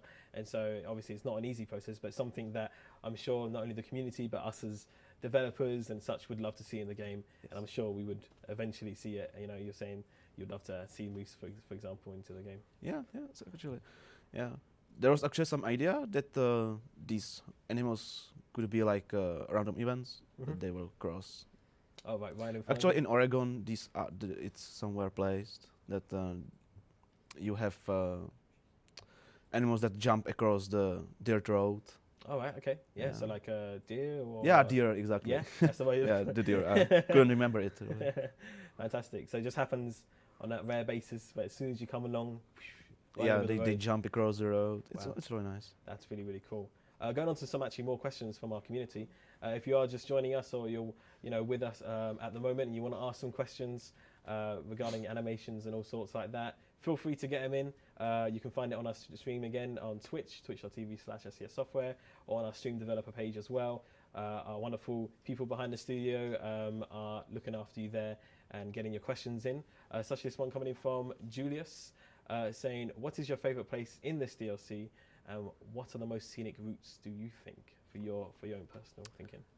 That's a good question. And my favorite route is probably in St. Petersburg. Mm-hmm. Yeah, there is this beautiful bridge I really like, and there's a highway I actually worked on when I didn't work. Before I worked on animals and animations, I worked on that highway, so I have few models there. So Wonderful, yeah. and I think it's a really nice route through there. Nice. That's really cool. Saint So it's Petersburg. good to see kind of like as you're driving through, I've done this little part and that makes me happy, to have the kind of reward exactly. factor from it. That's wonderful. That's really, really That's good. it, And maybe could you talk maybe a little bit more about the other animations maybe we could see that maybe one wouldn't usually see, maybe expect to see? Is there anything that maybe people should look out for that maybe they're not expecting?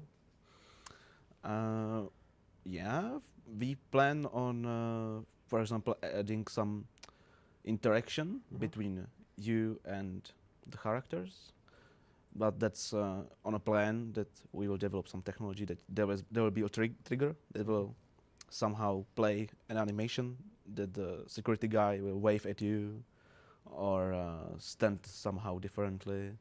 It will add more life to the prefabs or even maybe to the cities, who knows. Wonderful, yeah. So for the people that are looking for maybe something to look out for in the future, or maybe a bit of a tease, that's something we can look forward to maybe seeing in some future DLCs. Probably in some future DLCs, I would say, yeah, there is something to say, but I'm not sure if you want to hear it, if not to keep it as a surprise. Something. Completely up to you. I mean, for example, was a plan, or there is still a plan, that we can have walkers on sidewalks with animals like dogs. oh wow, and okay. stuff. So having pets. Yeah, have like your own pets. dogs.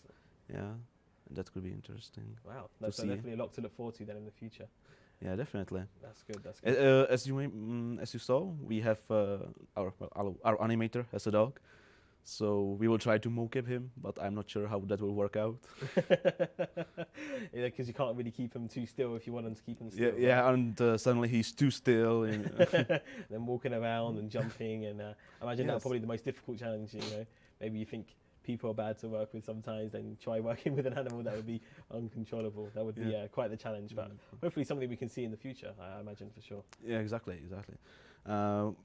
We will be able to see more life to streets. Yeah, we are trying to push some more animated models on streets, Wonderful. even though it's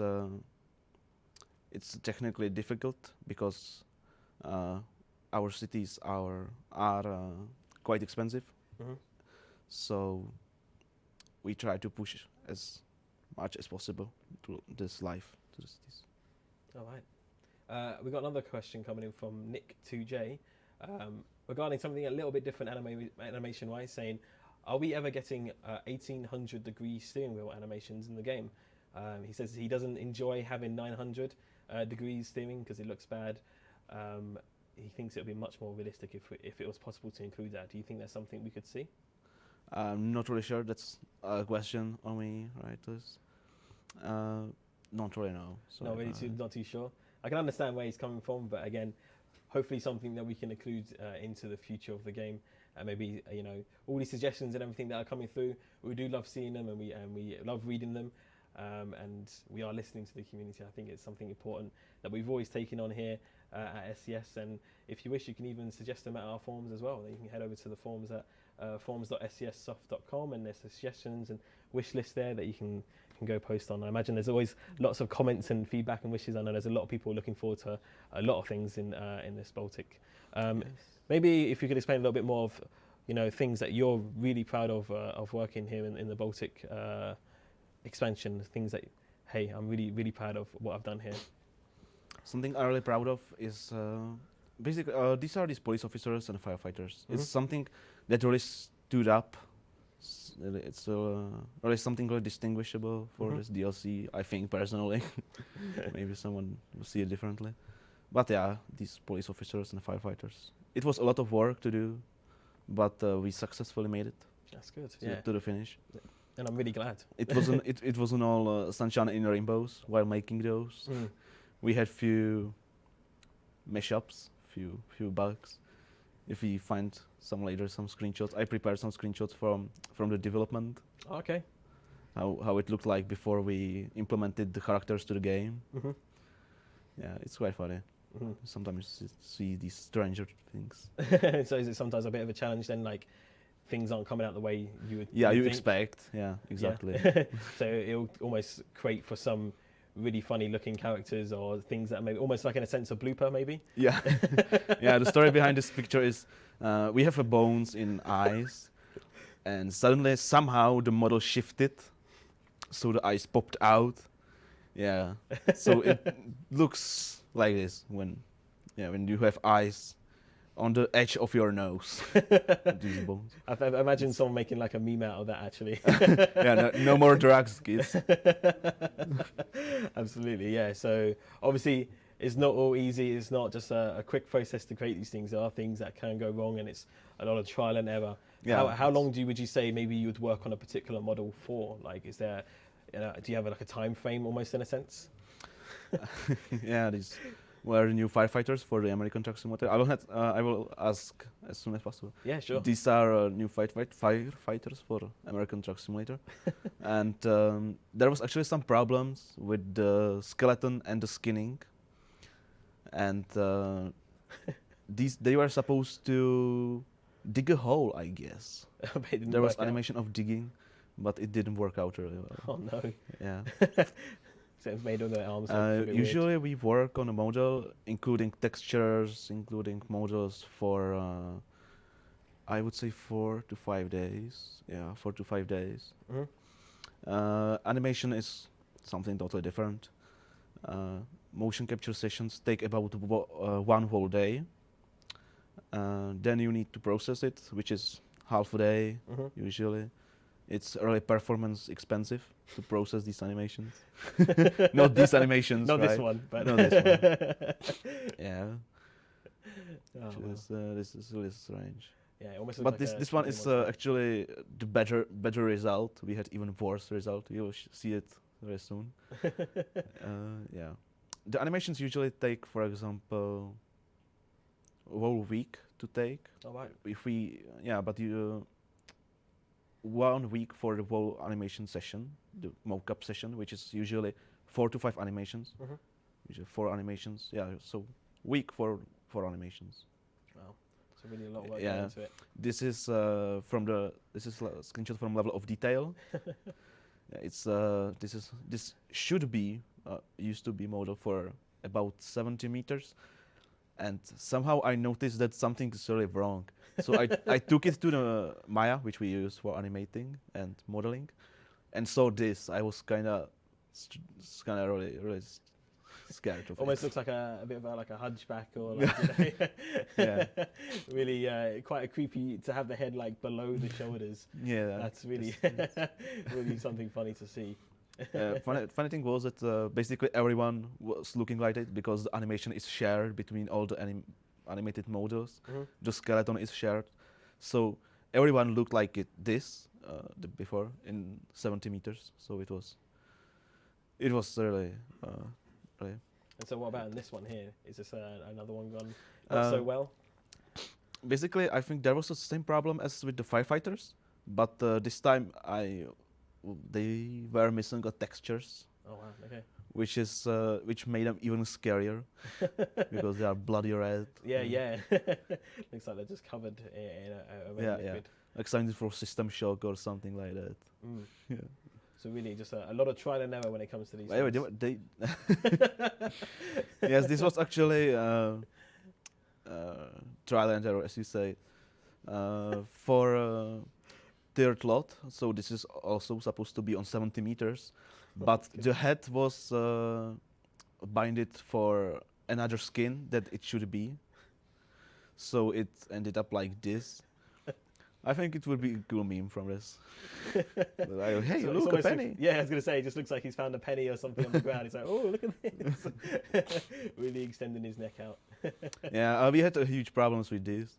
We had problems that these props, the brooms, sponges, and stuff like that, were floating around them, and we couldn't find out why. Found out that it was problem of misalignment of some small locator. Mhm. Yeah, it looked like this basically. Yeah, look at that. Yeah, so Harry Potter like stuff. You're a wizard, Harry. Yeah, exactly. Wow, But everything was sorted out in the end. wonderful. Eventually, Yeah, it yeah, was we got sorted there in out. the end. Fantastic. Yes. Well, it really just shows, and you can really appreciate just even from these funnier looking screenshots, like there's something that looks like the Yeah, actually, underworld. this is a video how you maybe saw a guy with a blower on random events Oh, when yeah. he's trying to dry the road. So this is animation of drying a road that went terribly wrong. Yeah, you can tell. It was definitely- Yeah. I don't know if that's the arm or if that's the drying tool, but whatever it is, it's not right. That's for sure. Yes. Wow. so Yeah, that's it really shows just how much work goes into it. You can really appreciate, how many trial and errors that you went through just to make these just look really, really, really good. Yes, exactly. Yeah. But everything eventually went good. So we have even a showcase video Mhm. where we have characters that are correctly aligned. That are maybe if our colleague finds a video for us of that showcase, we could see some work that actually ended up well. Okay. Yeah. This one? Nope. Not this one. It should be showcase. Oh, not there probably. Or maybe it's not there. Oh, all right then. Sorry, it's All probably. right. No worries.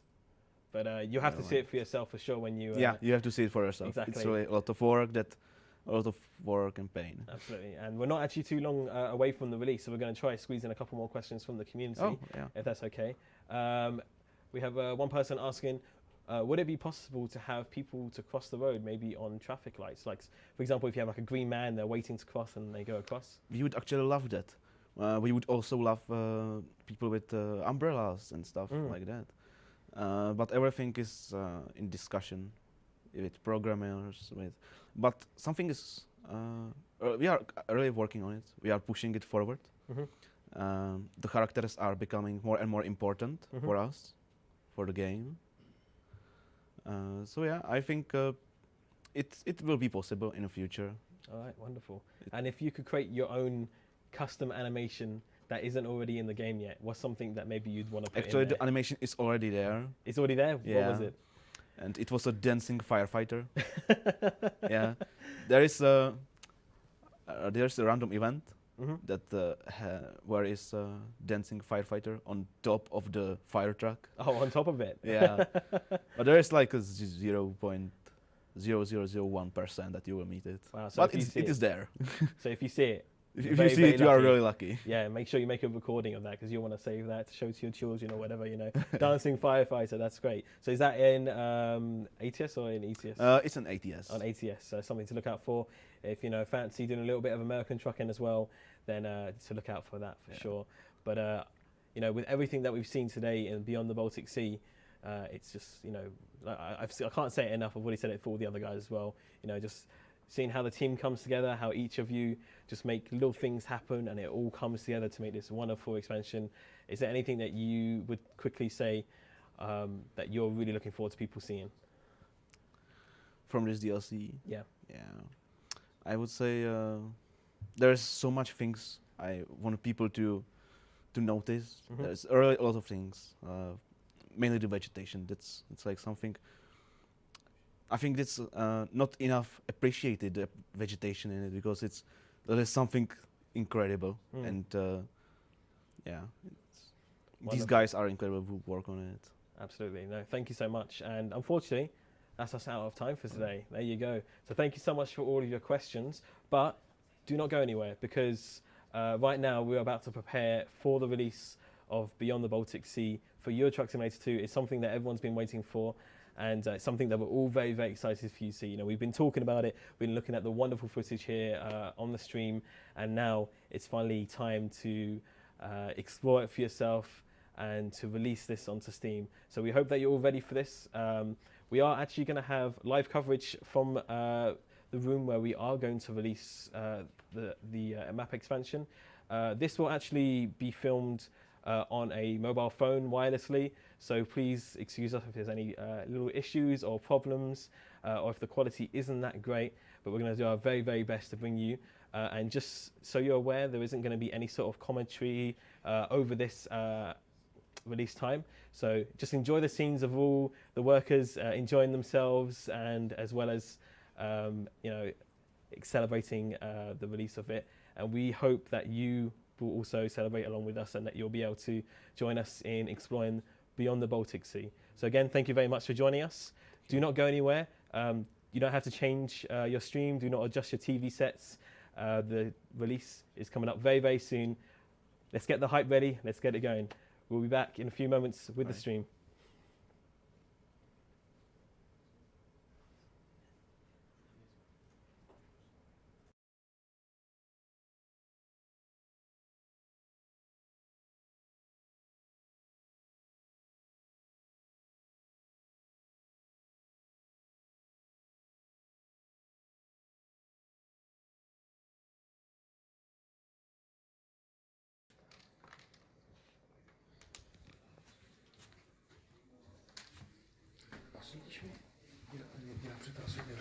Ne, máme světlo hlavně.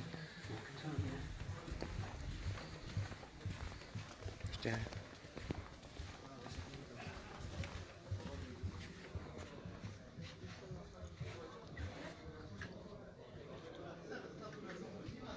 Ne, tady na chodbě. Tady na chodbě. Už jsem smutný.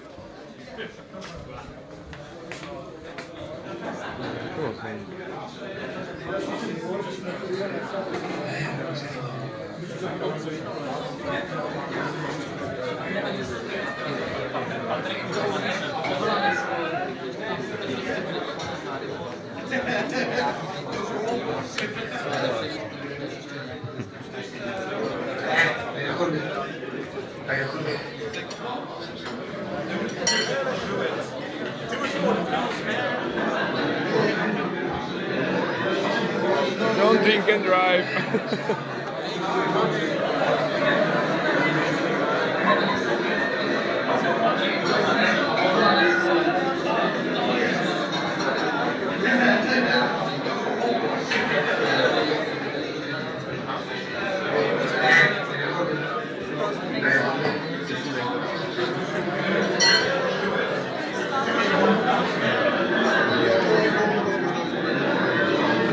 Don't drink and drive.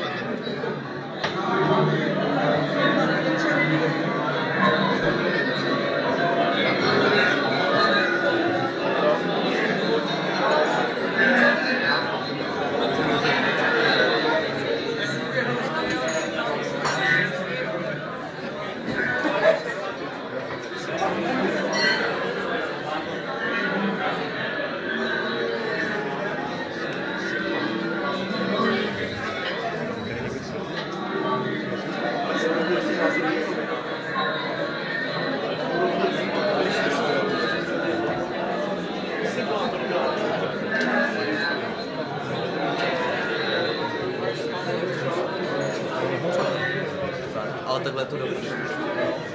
Jo?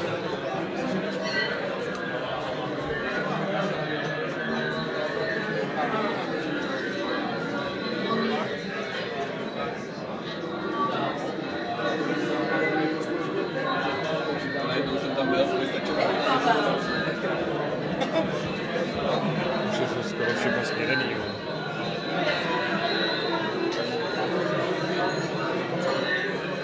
Ale takhle to dobře.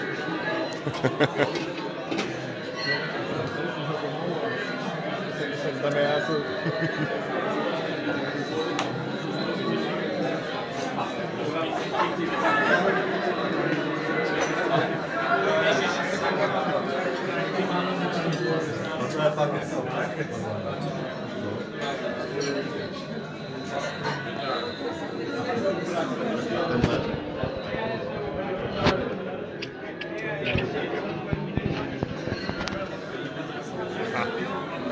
Here's the proof.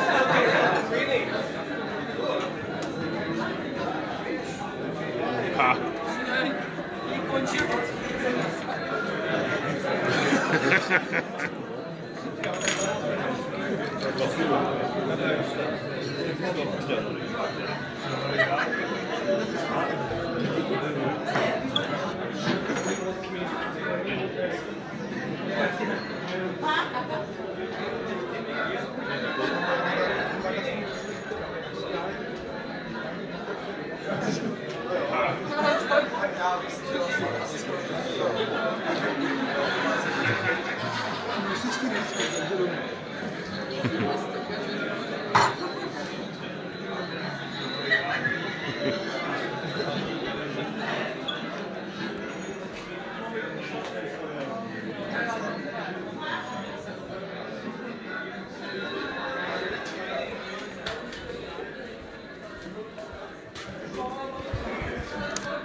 Nobody.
Já nevím, ty to nějak uploadu přeložilo?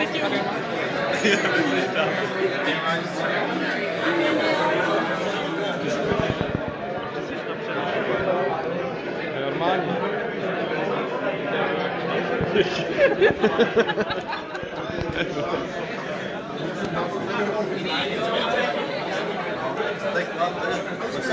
Emiro.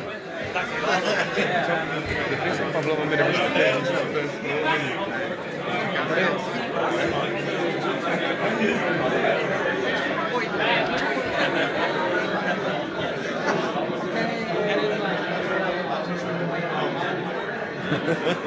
That's me.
Ne, 58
Jsme to nevydali.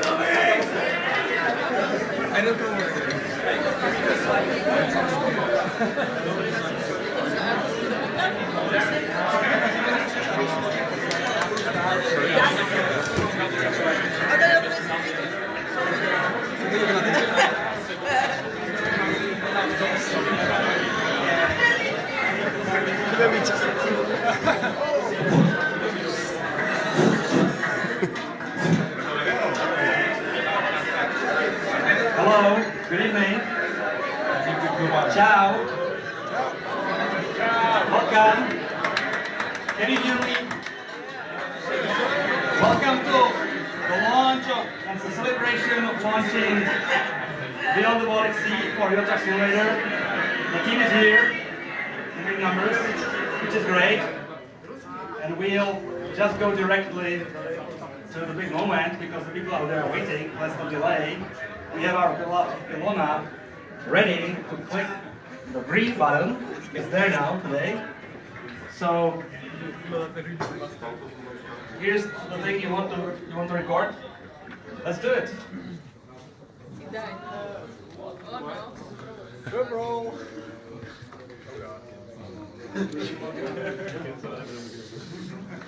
Say something, something. Say something? Yeah. 5, 4, 3, 2, 1, go.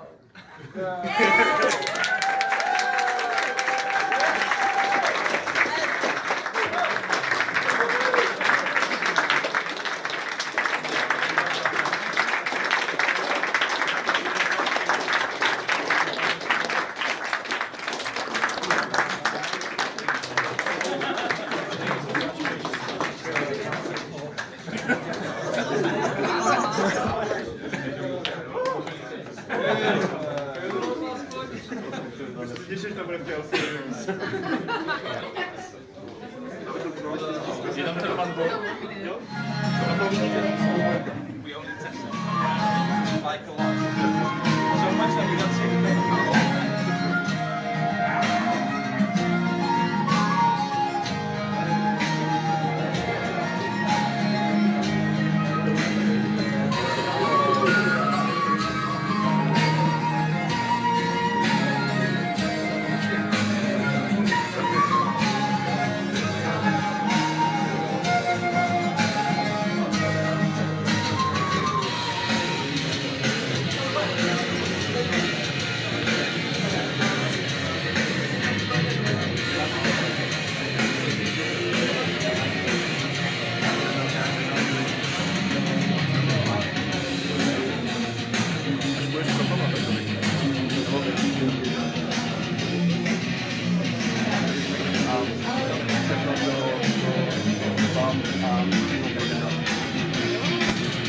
Pavel.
and you're enjoying now the release of Euro Truck Simulator's Beyond the Baltic Sea. Welcome. If you're just joining us in those past few minutes, welcome to our special live stream edition of Beyond the Baltic Sea. You just saw the release of it. We got to push that big green button and everyone was celebrating, cheering the amazing work that we've seen for so many developers and designers who have been inputting on this. And those were just a handful of the people that we saw before that we're interviewing. Of course, if you did miss any of the action, luckily we will be able to re-upload this at a later date. But luckily now in the studio, we have with us Pavel Šebor. Thank you so much for joining us. I'm happy to be here. It's good to have you with us. And we're going to be doing very much so a questions and answers session. So if you have any questions you'd like to get in, again, you know where to go. I've been saying it all stream. Head over to our Twitch, twitch.tv/SCS Software. Also on our Steam developer page, you can find us there on the live stream as well. Our wonderful studio people are looking after you there and handling your questions. So now is the time to get them in more now than ever. But Pavel, if you'd like to introduce yourself a little bit maybe to the community. Okay, thanks. I'm one of the founding fathers of the company back when we were just 3 guys. Mm-hmm. Now we are about 140, which is crazy story of its own. But we are here because of this different celebration and opportunity. We are here today to celebrate release of the Beyond the Baltic Sea DLC. It's been a really hard work, result of really hard work of really talented and big team, and we're only just starting. So hopefully people will find that we made another step towards the ultimate truck simulator. We want you to have fun and see all the diversity in the world and all the different cultures and architectures. So this is another piece of the puzzle. We have more in store. Wonderful. Well, I'm not sure we are seeing the screen here, but I'm not sure what the audience out there is seeing when the director cuts between the things. You may have seen a screen with the sales page. We were really lucky to land publisher weekend opportunity with Steam. So we have discounted lots of stuff across our catalog when it comes to the back catalog stuff. So this is the time for people to catch up with what we have produced so far, and hopefully you will also enjoy the new stuff. Wonderful, yeah, we can see it all here, looking all very lovely and fancy on our screen here of all the new releases, and all you can check out on the developer page here. And as well as we got here, a brand new Baltic bundle, which looks fantastic. It includes all of the Baltic paint jobs, as well as the actual game itself, which I'm sure lots of people are looking forward to driving with. Hopefully. Fantastic. Cool, wonderful. So we're going to move on actually now to some questions we've got from the community. I'm sure we've got a pretty long list already of them coming in. Lots of people eager to get their different questions in all about different things, and of course lots of things about the current DLC as well as future projects as well. We have our first one here coming from Working On, saying, or asking even, what are the next plans for the game after all the European DLCs are finished? Well, we think we have maybe 6 or 7 regions more to cover before we run out of space. But even now we are starting to revisit the older parts of the game, and we will need to push on that even harder over time so that the game doesn't get old. The game, it's maintained as a great playground for all the simulated driving in the world. Obviously there is way more that people want from us than just new grounds, new territory. They want it to be more alive. We want it to be more alive. We want it to be more sort of dynamic, and we are just starting with that in American Truck Simulator with the traffic detours happening in dynamic manner, just randomly. There is always this push and this dream of introducing seasons into the huge world, which is a task of its own, and if we are dedicated to it one day, we'll of course want to do it in this full-fledged kind of high-quality approach. So while we see some fantastic mods, we would be pushed to have it, committed to have a really full year cycle happening across the seasons. So there are many things that still we are just scratching the surface of what the world can do and how it should work. There are graphical improvements in the pipeline to improve the looks and the bells and whistles of what you see. We have fantastic 3D models in there. We have fabulous vegetation, and the new buildings are just great. But the way we portray them, the way we render them in the world can still go way better. So there is a lot of plans, a lot of things on our wish list, a lot of things that we want to pursue, and basically it's not a question of whether we still have something to work on. It's a question of whether we are going to last that long ourselves, and whether the loyalty of the community is going to last that long for us to allow for these plans to come to fruition. Of course, yeah, and then, I mean, of course, SCS Software as a company has been around for so long, and I think even there's still people that are playing the game from even back then to this day, and I'm sure they've kind of come along on the journey with you of seeing that growth, and I'm sure they're also very, very excited for the future. And I'm also almost want to say in awe of the amount of work that have gone into this DLC. It looks just absolutely beautiful and fantastic. Like you're saying, the detail is absolutely incredible, and I'm really looking forward to see how the community reacts to that. I'm sure you are as well, to see kind of the labor of the work, to see the fruits of it, almost in a sense. We have another great question coming from Dutch Courage, saying, I assume SCS devs are from several countries. Where from, and what is the main language that is used in the company? Well, our roots are still very much here in Prague, in Czech Republic. We have people from all over the country, and we have a lot of people here from our neighbor country and the closest country to us, from Slovakia. So this is a mix of these two languages sort of spoken here. We welcome a lot of talent from abroad now. So we have you from the UK, and we have people from Turkey, from the Netherlands, from Russia. We have a bunch of people we just pick from the community when the opportunity arises. And these are fabulous picks, fabulous spice to spice up the mix in the company. But the majority of the discussions here is still happening in Czech. We try to be a good guys when there's a meeting happening with somebody international. So we switch to English from time to time, and we write all the documentation in English too, just in case, because it's easier to make sure that it should guarantee that any newcomer will fit in. But we are very much still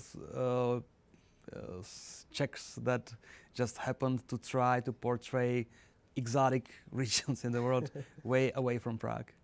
Yeah, wow, and I think that's something I can personally appreciate within the company. It's very friendly atmosphere, and although we do all come from different countries and nationalities, that we all work together on the same project, and we really enjoy what we do here, and we're very much almost like, I would say, a family. I don't know if you would use the word definitely yourself, but you can talk to everybody, and everyone's always open and happy here.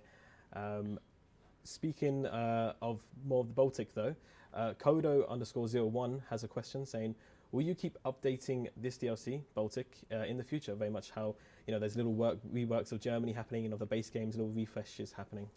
Well, as people can notice across both Euro Truck and American Truck worlds, we come back to the regions and we fix bugs, obviously, when we spot them. We have always people looking out for bugs or reporting bugs that we accumulate, and then when a batch is collected, we go over them.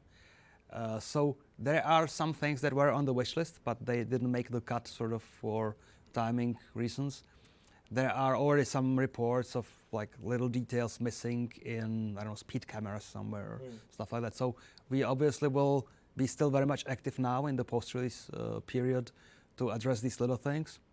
And I'm sure we will be coming back again. There's never enough. Once we need to connect this region to another future region, there's always going to be a reason to revisit places. So it's never like set in stone. We always come back, and right now we are in sort of dire need to revisit the older regions. But this one is still, this is a part of the family now. This is a part of the whole world, of the whole universe. So it's not like we are done with it and abandoning it. It's now the youngest child, the most beloved child. Something you have to nurture and almost look after, go back and visit it and say almost in a sense, hello, how are you doing, checking up on it and making sure, well, yeah, it's something that I've seen that's very evident within the game as well, and a lot of the base maps. I'm sure a lot of people can look forward to little updates here and there, maybe some surprising than others.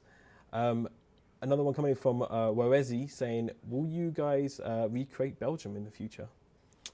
Well, the Benelux countries are almost the oldest content too. Well, the oldest is actually Germany and the UK, but the Benelux and the Eastern Poland, our own Czech Republic, were created very early in development of Euro Truck 2. So these are also absolutely candidates for future work. We need to beef up the team doing the refresh of the world, and that's that's in action already. So yes, this 3 years from now, 5 years from now, you'll still notice our team's effort in revisiting regions and beefing them up. In some cases, we may opt for like a lump of the world, like a region being addressed. In other cases, we may go through a major artery road that's spanning a long distance and just fix things along the road. We are discussing different approaches to it so that we manage to squeeze these little updates in between the major feature updates or DLC releases, because there's always this danger that part of the world is uprooted but not quite regrown, not quite finished, and we need to make sure that we synchronize these moments when it's finished with the releases of the other stuff. There's a lot of synchronization that needs to happen now across the teams in the company, so that it all has to come together at the same time for us to make an update. So we are now trying hard to do at least an update every quarter. Sometimes we fail even that ambition, but we would like to be updating and adding features with about that frequency for the foreseeable future. All right, wonderful. So a lot to look forward to from the community then in those areas. Actually, just on the screen behind you, just interrupting the questions a little bit, just to have a little bit of a break. It was showing to me that Beyond the Baltic Sea is actually already reached #2 on the top selling currently on Steam, I believe it was. Is that possible? They will be that quick? Well, according to the screenshot, I'm not sure if we can get it back up on the screen again. I'm not sure if that's possible to see, but it was pretty quick up there. So thank you so much for everyone who's already, if you can see it behind you here. Global top sellers. Look at that, yeah, Wow. really fantastic. So thank you so much to everyone who's already maybe purchased the game and is already getting into it and exploring it while listening to the stream. I'm sure it's definitely something they're going to enjoy, and to see that up that high already is absolutely fantastic. Moving on to another question now though, coming in from Martin, saying he's really looking forward to Baltic, but will Finland ever be expanded as well as Scandinavia further north later on in the future? Well, I wouldn't make any commitments now because they may bite us. But of course, we are on this grand journey to cover pretty much all of continental Europe. So one day, northern Scandinavia or northern Nordic countries is also in on the block. But our immediate focus is somewhere else than the north. We now go a little bit towards the south. Okay, nice. So something to look forward to again. And I've said it before, but I'll mention it again, that you can look for all the official announcements and any sort of things across our social media. We have Facebook, we have Twitter, we have an Instagram that's wonderful as well as our blog as well, blog.scssoft.com. Always keep up to date with the latest news there. You can find some wonderful things, including the release of Baltic and all the information you need to know there about that. So something that I want to ask is what are you most excited for people to explore in Baltic? Is there anything that you've personally got a favorite area or anything of the sort? Well, obviously the biggest task, the biggest challenge technically, and that's the feat that we should be technically proud of, is the St. Petersburg's portrayal, which is really a huge artery around the city. So that's one thing that the guys have definitely are proud of, and I'm proud of personally. But we didn't want to just pick one piece of the world and say this is our crown jewel and the rest is just there as a filler. The biggest impression is that it's rich. Like everywhere you go, it's rich, it's unique, it's not generic and bland anymore. It's it's great how both games diverge. If you go to Oregon, people say, you know, this is the best you've done. It's always raising the bar. And now you go here and we have raised the bar again. And I don't know what the guys are doing to raise the bar again because they are crazy already. But the overall impression, the overall, you know, you can spend hours and hours there always looking at something in different lighting conditions, so you'll never run out of great views. So the overall impact of it on me is we have reached some level that 5 years ago, 10 years ago, it was totally beyond our dreams that we would ever take our little truck sims, all this kind of richness and authenticity. Yeah, and for those that have stuck around long enough, for the more players who've played it for a lot longer, I imagine they've seen the growth and the expansion. It's something I hope that they're proud of as well. Speaking of like different features within the game as well, we have a great question coming from David asking, when can we expect new features for World of Trucks? The World of Trucks team has been working hard on that project for what must be now close to 5 years. Wow. It's a major undertaking. I've been hinting at some bright future for it for years, and it always turns out that this goal that we have it's a real challenge. We are building something that has to be super scalable and super robust. So we are kind of paranoid about doing it right because we don't want to release something that wouldn't be good enough. What we have in World of Trucks now, sometimes I hear that people call it just glorified Facebook for screenshots from the game. This is really a starter. We have this. We have, of course, the events that we do from time to time. We would like to do more. Looks like we need to build up a special events team here, even to just focus on that and not to delay other teams from their responsibilities. So obviously there's more there happening on the event side. We have a Christmas event coming up in a few weeks. But this is not it. This is not the ultimate game, meta game that we want to create. And I would prefer not to commit to any timeline. We were hoping that this year we would make a major difference and already show the first wave of features that are supposed to have basically a new game within a game is being sculpted there on World of Trucks.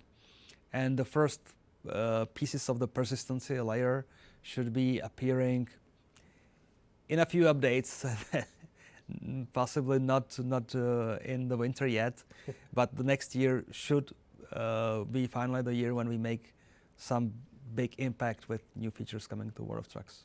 Okay, so personally, I'm looking forward to seeing what those things might be. I think the community should be very excited as well because obviously there's a lot of ideas and features that we've all, I guess, maybe wanted to see, and some of these things are now coming to light. I think it's a very, very exciting time actually for not only the people here at SCS Software but also for the community. And you can see that in the chat and in the Twitch. I'm not sure if you've seen on the live stream today, there's a lot of enthusiasm and people getting really, really excited about these things. And I love to see the hype, especially for me on social media. Really a lot of great comments, a lot of positive things, and we love seeing that. So thank you so much for everyone that has commented so far. It really just kind of boosts everyone here, makes everyone have that feel good, as you saw from the live stream a little bit earlier in the kitchen. More questions coming in now.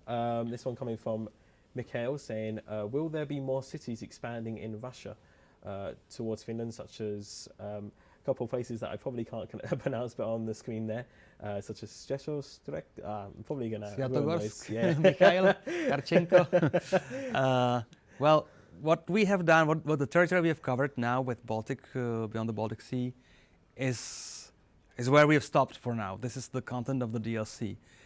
If, and there will be such a day probably, if we ever go further into Russia, probably we would want to reach Moscow. For the players from Russia, of course, this is the destination to reach, to be able to claim that we cover the important part of the country's population and economy. So we are just, again, at the start. I can confirm that another piece of Russia is not the next DLC. We are looking elsewhere. But one day we will be going further east and we'll be looking at destinations that we need to cover. We always pick the cities based on population as well as on their economic importance in the network that we plan. Of course, it's important to state that this is like a fantasy economy in ways. We cannot cover all of the reality out there in the fine structure of industries and economy. And we also have to prefer to have like a kind of uniform coverage of the regions. We don't want too long roads, we don't want too short roads, too short distances between cities. So sometimes even important cities or industries cannot be squeezed in because there's like too heavy presence of various industries and cities in the same location. Sometimes we even do smaller locations just because they fit into the nice structure of the whole route network. So no city has, except for maybe capitals, no city is ever guaranteed, and maybe that's one of the reasons for the previous question was that when we created the previously Benelux, we didn't find a way to squeeze in all the big cities, all the big ports along the coast. So there's some big cities that were unfortunately left out back then, and we may need to revisit them, and we will need to figure out how to squeeze them in. So the same here with Russia. We have reached a line where we want it to be, and the next expansion one day would build on top of that. All right. So there you go. Got your answers there for more of expanding the Russia and going further east, and we'll have to look out especially more in the future for that. Now going on from more DLC or map design questions, but this one has been a topic I've seen a lot in the community before, so it may be that there is really an answer for it or there isn't. But we have Leonids asking, when will there be more information about the Man Euro 6? Which I know is a topic that a lot of people have been asking about. Well, people know that we are very secretive about the vehicles. It's not that we want to, not to tell people information. It's related to the problem of this. These things are quite sensitive. They are part of a multi-party arrangement where we are just the small guys who want to have something in the game, and then there's these big industry partners who have a lot of control over the whole process, who ultimately give approvals, request changes. They have reasons to delay things because of their own internal needs.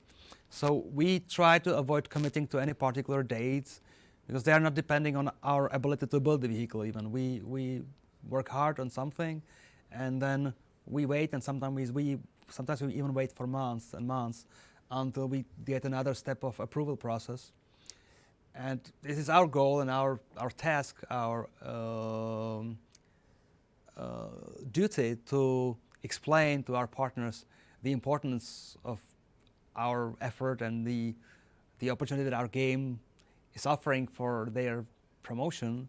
Sometimes we get the right traction with the right people. Sometimes we take longer to reach the right people, the right decision makers.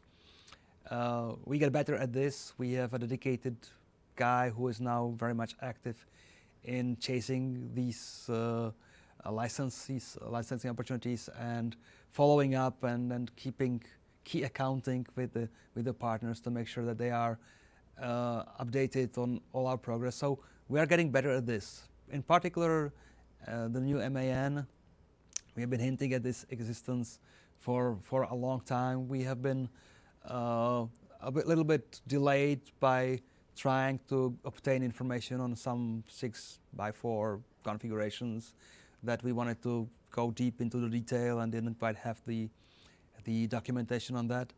It's coming within a couple of months. I hope that if I say that, I will not need to eat my words because something in the process will be blocked for a bit again. Of course. But it's in a very good shape. It's close to finalized, and let's just hope that we will not be making another Christmas video hinting at its existence when we are not sure that all this process can be truly brought to completion. We are close. We are working on it. This is not the only thing we are working on. The vehicle team has multiple vehicles in various stages of completion. So hopefully there will be more from us on the vehicle side of both games coming, starting early next year and coming through the year. All right, sounds good. And kind of trailing on the end of that question, apparently with that question, we've had a lot of people also coming on the Twitch chat. It says here on the screen, thousands of names, literally, also asking about the Renault T as well. Is that something that's kind of in the same process as we speak, as you've just explained? Very much comparable. This is not just depending on us, on our wishes, on our ability to build stuff. I have already revealed in a previous interview somewhere that pretty much the vehicle has been built for review over almost 2 years ago. And in case of Renault trucks, this is actually even more complex because the Renault brand is actually shared between the cars company and the trucks company, which are completely separate entities now, controlled by yet separate entities. And in the middle of it, there is us, the little guys who just want to be noticed. Of course. So the discussions there, the explanations there, have to reach way more decision makers than would be our typical case. So we were looking for good traction already those 2 years ago. We are now seeing some really good positive light at the end of the tunnel. So once again, we hope that early next year there will be some good news coming from us with some real dates or some real promises, not just hinting at things happening, but really being certain about things happening. Wonderful, wonderful. And keeping on that truck theme, we've got a lovely question coming in here from Eric Ellison, because obviously these trucks that we're just talking about, they're very modern, they're very fresh on the market, very cool and very, very new. Saying, will there ever be some old school vintage trucks added to the fleet, or is the main focus on current trucks available in the market? I would love it if we could kind of encroach across different periods of trucking and do that. With our capacity, even with 140 guys in the studio, we just are really kind of struggling to build all that we need to build. That's at least the current stuff, where manufacturers are coming with new models or at least facelifts every couple of years, and there is 2 continents to take care of. So there is 7 major manufacturers that we are covering in Europe. The same is the ambition for the US, for North America. So for the visible future that I see, we'll be really happy if we just manage to keep up with the industry and to finally bring whatever we owe to our players that we haven't yet covered, especially on the Northern American side of our trucking sims. One day, maybe we'll figure out a way. Maybe we'll be able to tap into the community to bring in more people. Maybe we'll be able to even cooperate with the community to somehow have so-called user-generated content in the games, which is like a big term in the games industry now, that everybody's hoping that the community will save them. In a way, community is already saving us. The fabulous mods out there are a great way for people to spend more time in the world or more time with the game of ours. I can imagine going even farther somehow if the technology is right, if the kind of business things can be handled, or rather the legal issues can be addressed.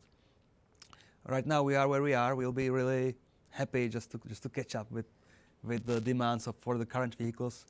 So the vintage stuff or the old stuff that many people are nostalgic about is right now just a dream, just some sort of wish list item that we don't want to cross out, but don't want to delete from the list. But it's just a wish list item. All right, wonderful, yeah. And we actually got a question here on screen. I'm not too sure myself what it means, but it's coming from Ruben, and it says Tatra and Kamaz. I'm guessing maybe those are older trucks again, or? Tatra is a Czech brand of trucks, so this is something that would be closer to our hearts. They are actually getting revived from a really not so healthy state, and it looks like they may be catching up. Kamaz is obviously a major manufacturer in Russia. All right.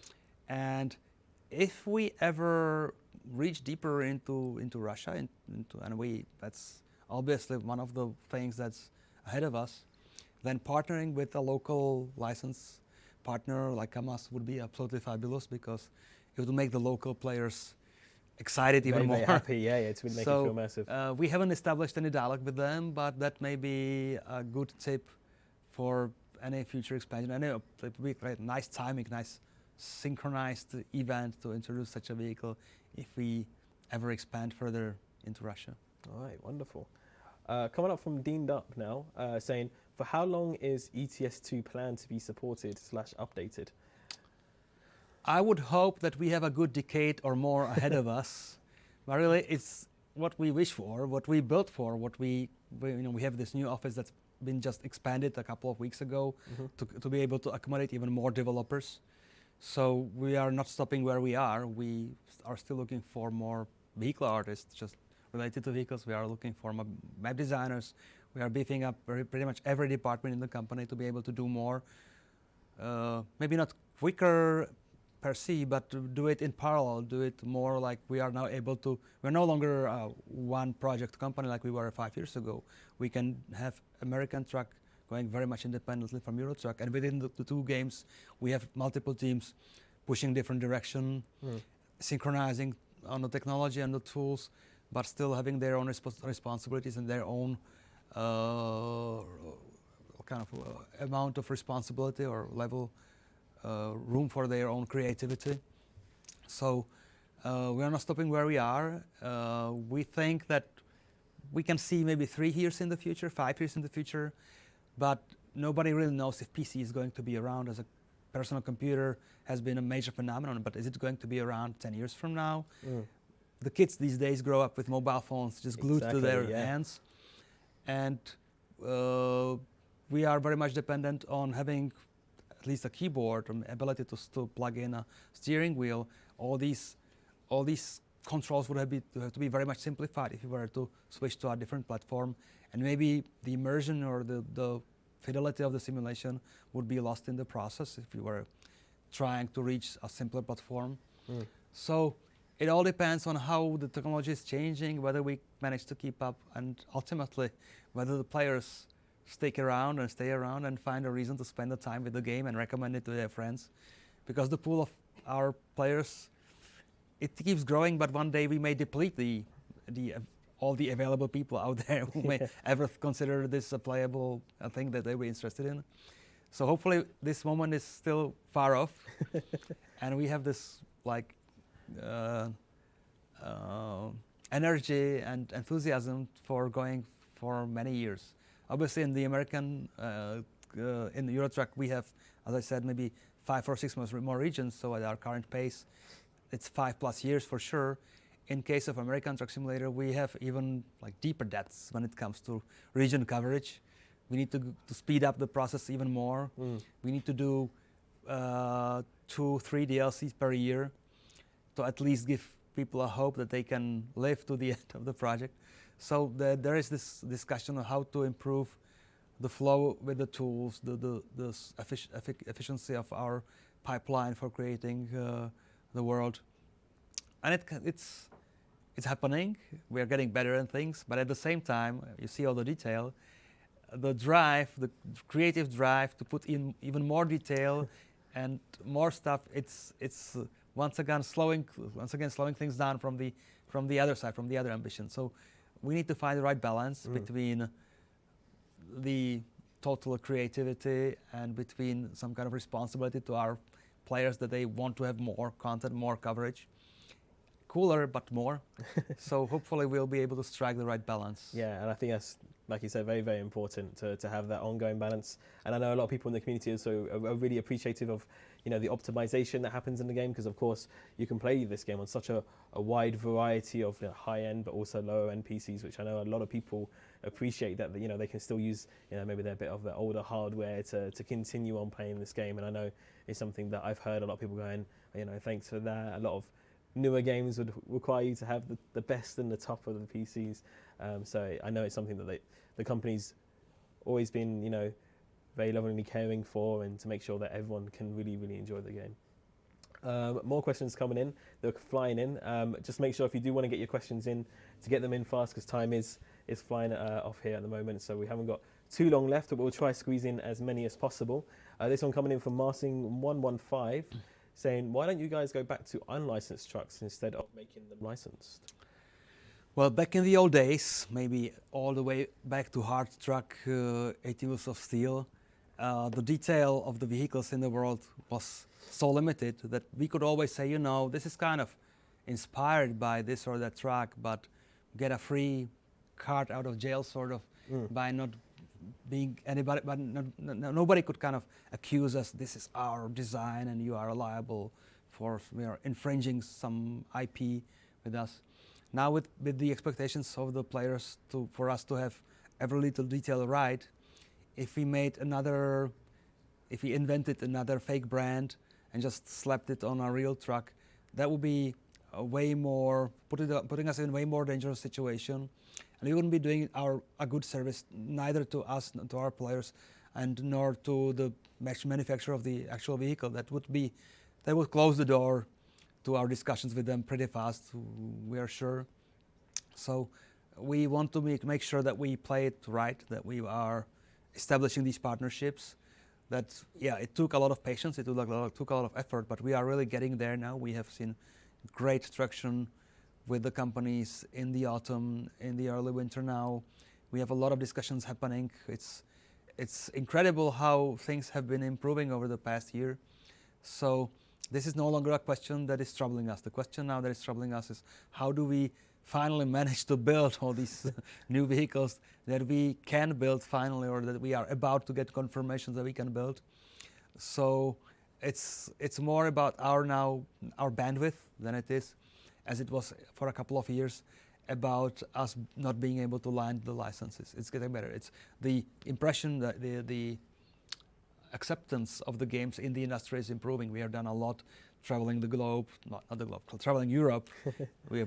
We met together at Petersburg. Yeah. We travel the world, talk to the industry people there. We get more visible through this effort, and it definitely helps to put us on the map, to put us into their brains that they need to take this into account. They finally have seen the proof in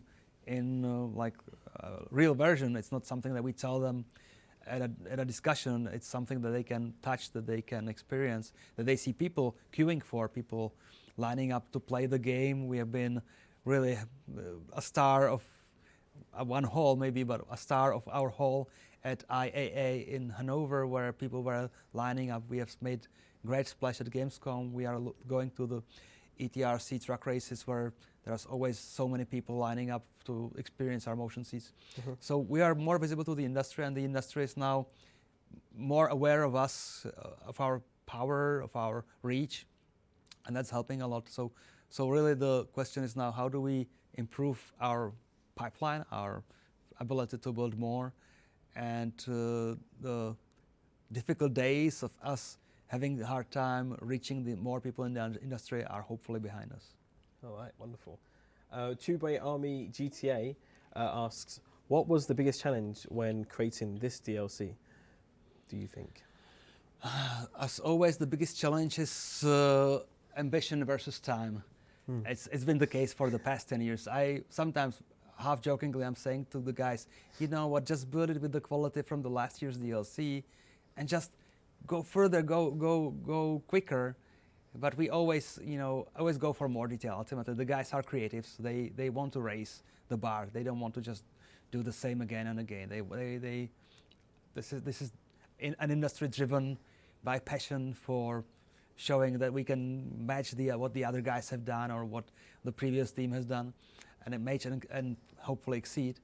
So it's all about being able to structure the schedule, to pick the right goals for the project, and then to just stick with it, not to feature creep forever. And that's a great challenge to have. I mean, not many industries have that problem, that people are eager to do more. I imagine if you work on a banking software, you don't want to do more. You want to work according to the specs. Of course. But if you work on a game, there's always one more road sign to put in. There is always one more patch of the grass, or maybe the trees could look. You can have 4 versions of this tree for different occasions rather than just one. So as you push for more and more, you need more and more people to coordinate on the same thing. And you always have programmers like pulling their hair, that there's more load on the engine, there is more triangles, more draw calls, more everything. So we have so many things that we need to do. Improving our way to optimize the world also means improving the way to spot the weak spots, to spot opportunities for optimization in some automatic or semi-automatic way, rather than having the testers always just driving there like crazy until their hands just cannot hold the steering wheel anymore. So the challenge is always matching what you can do with what you want to do. It's a nice challenge to have. It is. But it's actually a tough challenge, because there are obviously projects in the game space that creep forever, that take 5 years to develop, and ultimately we need to bring something for our players every now and then, so that we don't lose them, so that they are not their patience runs out. So we need to make sure that we take the right chunk, the right challenge for us, pick the right region, and I think we did a great job this time again, and hopefully we'll do it again with structuring the team right for the given task, and do it just right. All right, wonderful, and it's great to have your insight on that. It really is fascinating. But going on to a little bit of a different topic now. I'm not sure if I should get a megaphone out for this or if I should shout this, because it's written in all caps. But Leva asks, can we have multiplayer official, please? Well, we are really lucky to have the mod guys from the MP team doing their own version of multiplayer, because they obviously give so much fun time to so many people. I've been hinting at this when we discussed the World of Trucks future ambition. Part of that is obviously also real multiplayer in a world that's actually persistent, that gives you ability to log off and log in back and still have some sort of cohesive gameplay around that. One day we'll reach that goal. Obviously, we absolutely want to have it, just as we want to have what the community has been doing for years, which is virtual trucking companies. We want to have it all together. We want to have it all making sense in a big package. We're not there yet. I cannot make any promises. We are not there yet. This is a task that calls for really highly scalable, highly safe and robust solution, because once we come out with this, just as any multiplayer game, it would be under attack by people trying to abuse it, trying to cheat. So with our scale of the world, with our detail of the vehicles, this is not really a small challenge. So if people are patient enough, they will see it one day coming for us. But no promises, no timeline that I can commit to. Of course. But going back to this brand new expansion that's just been released, Beyond the Baltic Sea, we have a question coming in from 18 Wheels of Flying Steels, which is a little bit different. Will you add the special transport deliveries into this new DLC? Yeah, well, over time, the special transport DLCs, actually we have both games now with some sort of huge oversized cargoes. They are like a never ceasing kind of commitment from us. As the world changes, some of the old routes will stop working for particular cargoes. So we'll always have to come back with new stuff and see what old stuff we need to drop. So the number of options, the number of combinations will keep growing. We'll keep adding them to the new sections of the world more. Initially, we focused on the old part of the world to make sure that they can be experienced by anybody who owns at least the base game. Now that we have established ourselves, we can do, and we are eager to do, we're looking forward to doing more in the various DLCs that are built on top of the base game. So yes, they are coming for sure. Wonderful. The Crazy Guy _3 asks, will the SCS motion rigs ever come to North American conventions? We are thinking about partnering with obviously we cannot just fly our container there or put it on a cargo ship and have it blocked for 8 weeks. Maybe a dream. So we have to find a solution. We have had even some preliminary discussions with a local partner, or maybe we'll just go crazy and pick up one of the motion seats for a long trip. I know that there is something happening in Atlanta, Georgia next year, I believe. A major show that's organized actually by companies that organize the European equivalent of it. So maybe we'll go crazy and just give it a try. Maybe next year, maybe the following year. We already tried to visit the US and feel around. This is really, for us, this is a long way. Of course. So we have been to the truck show, whatever it was, Louisville, the Louisville Truck Show. I was there twice already, actually. But this is really still just walking around with a backpack and just saying hi to people. Coming with a big piece of hardware would be quite a logistical challenge for us. We'll see. I'm not making promises, but we want to also be more visible to the American trucking companies and industry. And there's also some interest for us to see if there's any cooperation opportunity.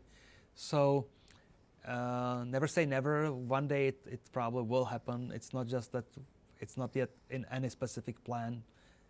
It's just sort of a wish list thing again. All right. So something that hopefully maybe we could bring, but it's still in the works. But obviously, again, another thing to look forward to from our community.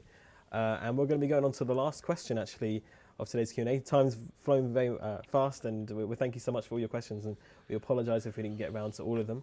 But this one coming in from, if I can pronounce it correctly, Jirejen94, saying, do you have plans to add any drivable cars or smaller trucks in the future? The amazing map could use some swifter vehicles.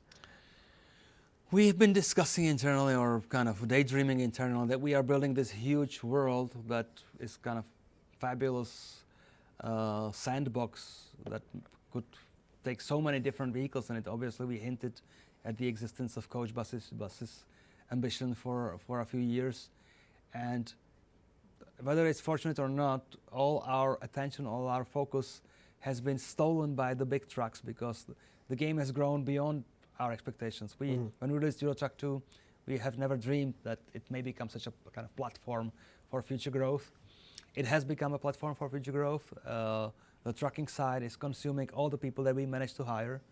We would love to have more vehicles in there. I mean, just if you consider driving the game in a VR with like open top car, like Cabrio, and just enjoying the world, how fabulous that would be. It would be great. We have quite a few people playing the game on VR, or just whether VR or not VR is still young in its infancy, but just enjoying the world from the perspective of a agile car would be great. We did some experiments. We figured that there would have to be some technical work in our physics department, because I think something in the I don't know the term now in English, something in the suspension would need to increase. We need to increase the rate of simulation. It's kind of okay for these big bulky monsters that the trucks are, but for an agile car, we figured out we needed to speed up the simulation speed or the frequency of the simulation computation,